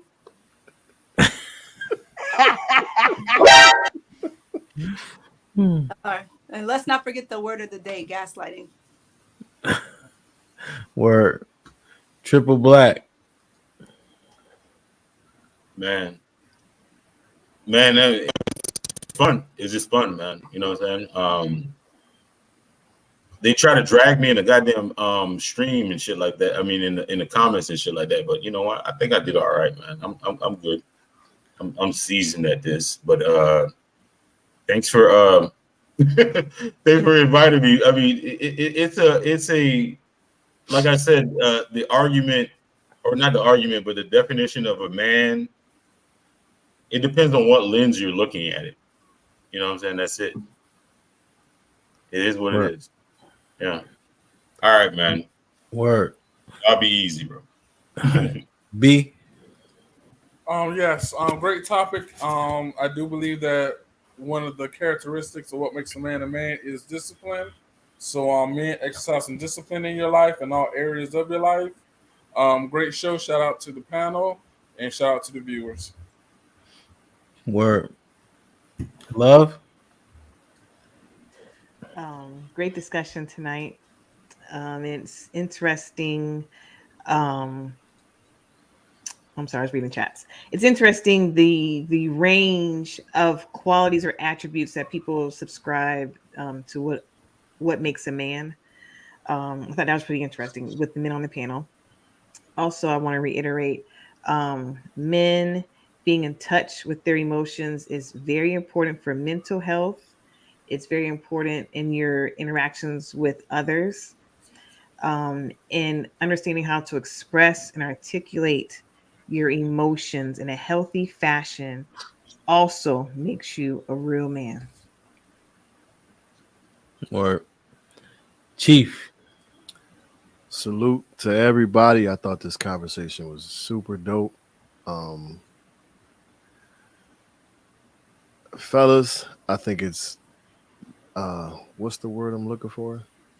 It's exponentially important for us to tap into our emotions and learn how to decipher them and how to control ourselves in the middle of them, whatever that emotion may be. Oftentimes, whatever the emotion is resorts to what we know as anger, and because that's the one we can readily identify with, and things don't always work out for us. Check yourself in the middle of your emotions, identify what it is, and learn how to process through. Word. I think, the past couple of times we had some conversations, and I'm reassessing some stuff, in terms of just like how we look at certain things. You're muffled because your earpiece fell out. I'm muffled. Good? Yeah, you're clear now. Oh, maybe I was looking down. But I just reassessing like how we go about it. What are the attributes we look for in women? What is gaslighting? What is toxic? I feel like the new and the old, I think they both still matter, right? Because I instantly want to say men being in touch with their feelings is gay. But that's not actually true. You do need to understand what it is that you're actually feeling, right? Because anger is comfortable, so that's our default. Testosterone brings that type of energy, right? But maybe we do need to understand it better. But at the same time, I'm not crying if I stub my toe. I don't give a fuck. You know what I'm saying? I'm gonna be tough. Like that, those things are gonna happen still. And then I just hate when those things are characterized as toxic. So I feel like we gotta come together and understand this matters and this matters too, and then get a happy medium. We gotta understand you want your woman to be beautiful, but can her education and her thought pattern and process help you succeed? Right? Does your game? Yes, you have to have one program, right? And everybody needs to be on the same page in your house. But that program already exists when she comes in. Do we make amendments when she gets there? Or do we just stay very what's the word? When you're not pliable, like you can't flex, or I forget the word I'm looking for, when she comes in. Right? Because what it not stagnant, but kind of. That's the first word that popped in my head. Like, can she have some things to offer to where some pages on that program change or get amended in some way, shape, or form? I'm not saying this is what's happening. I'm saying, do we need to reassess how we going about this thing? No question, you lead your house, point blank, period. Right? But understand that teamwork makes that's one of them other corny shits that I heard rappers say. I think teamwork make the dream work or some corny shit like that. So I'm just thinking, yeah, rigid. Yeah, that's what I was thinking. So I'm not saying I'm going anywhere. I'm just saying let's do true assessments on these panels to see if we got it right or do we got it wrong and need to fix it because we still too far apart, men and women, this, that, and whatever the case is. So I don't know. Just thinking, bro. Like, share, subscribe.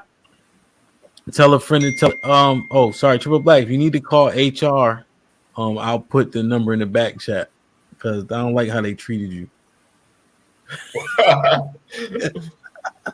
That was like, share, subscribe. Tell a friend to tell a friend, and we out.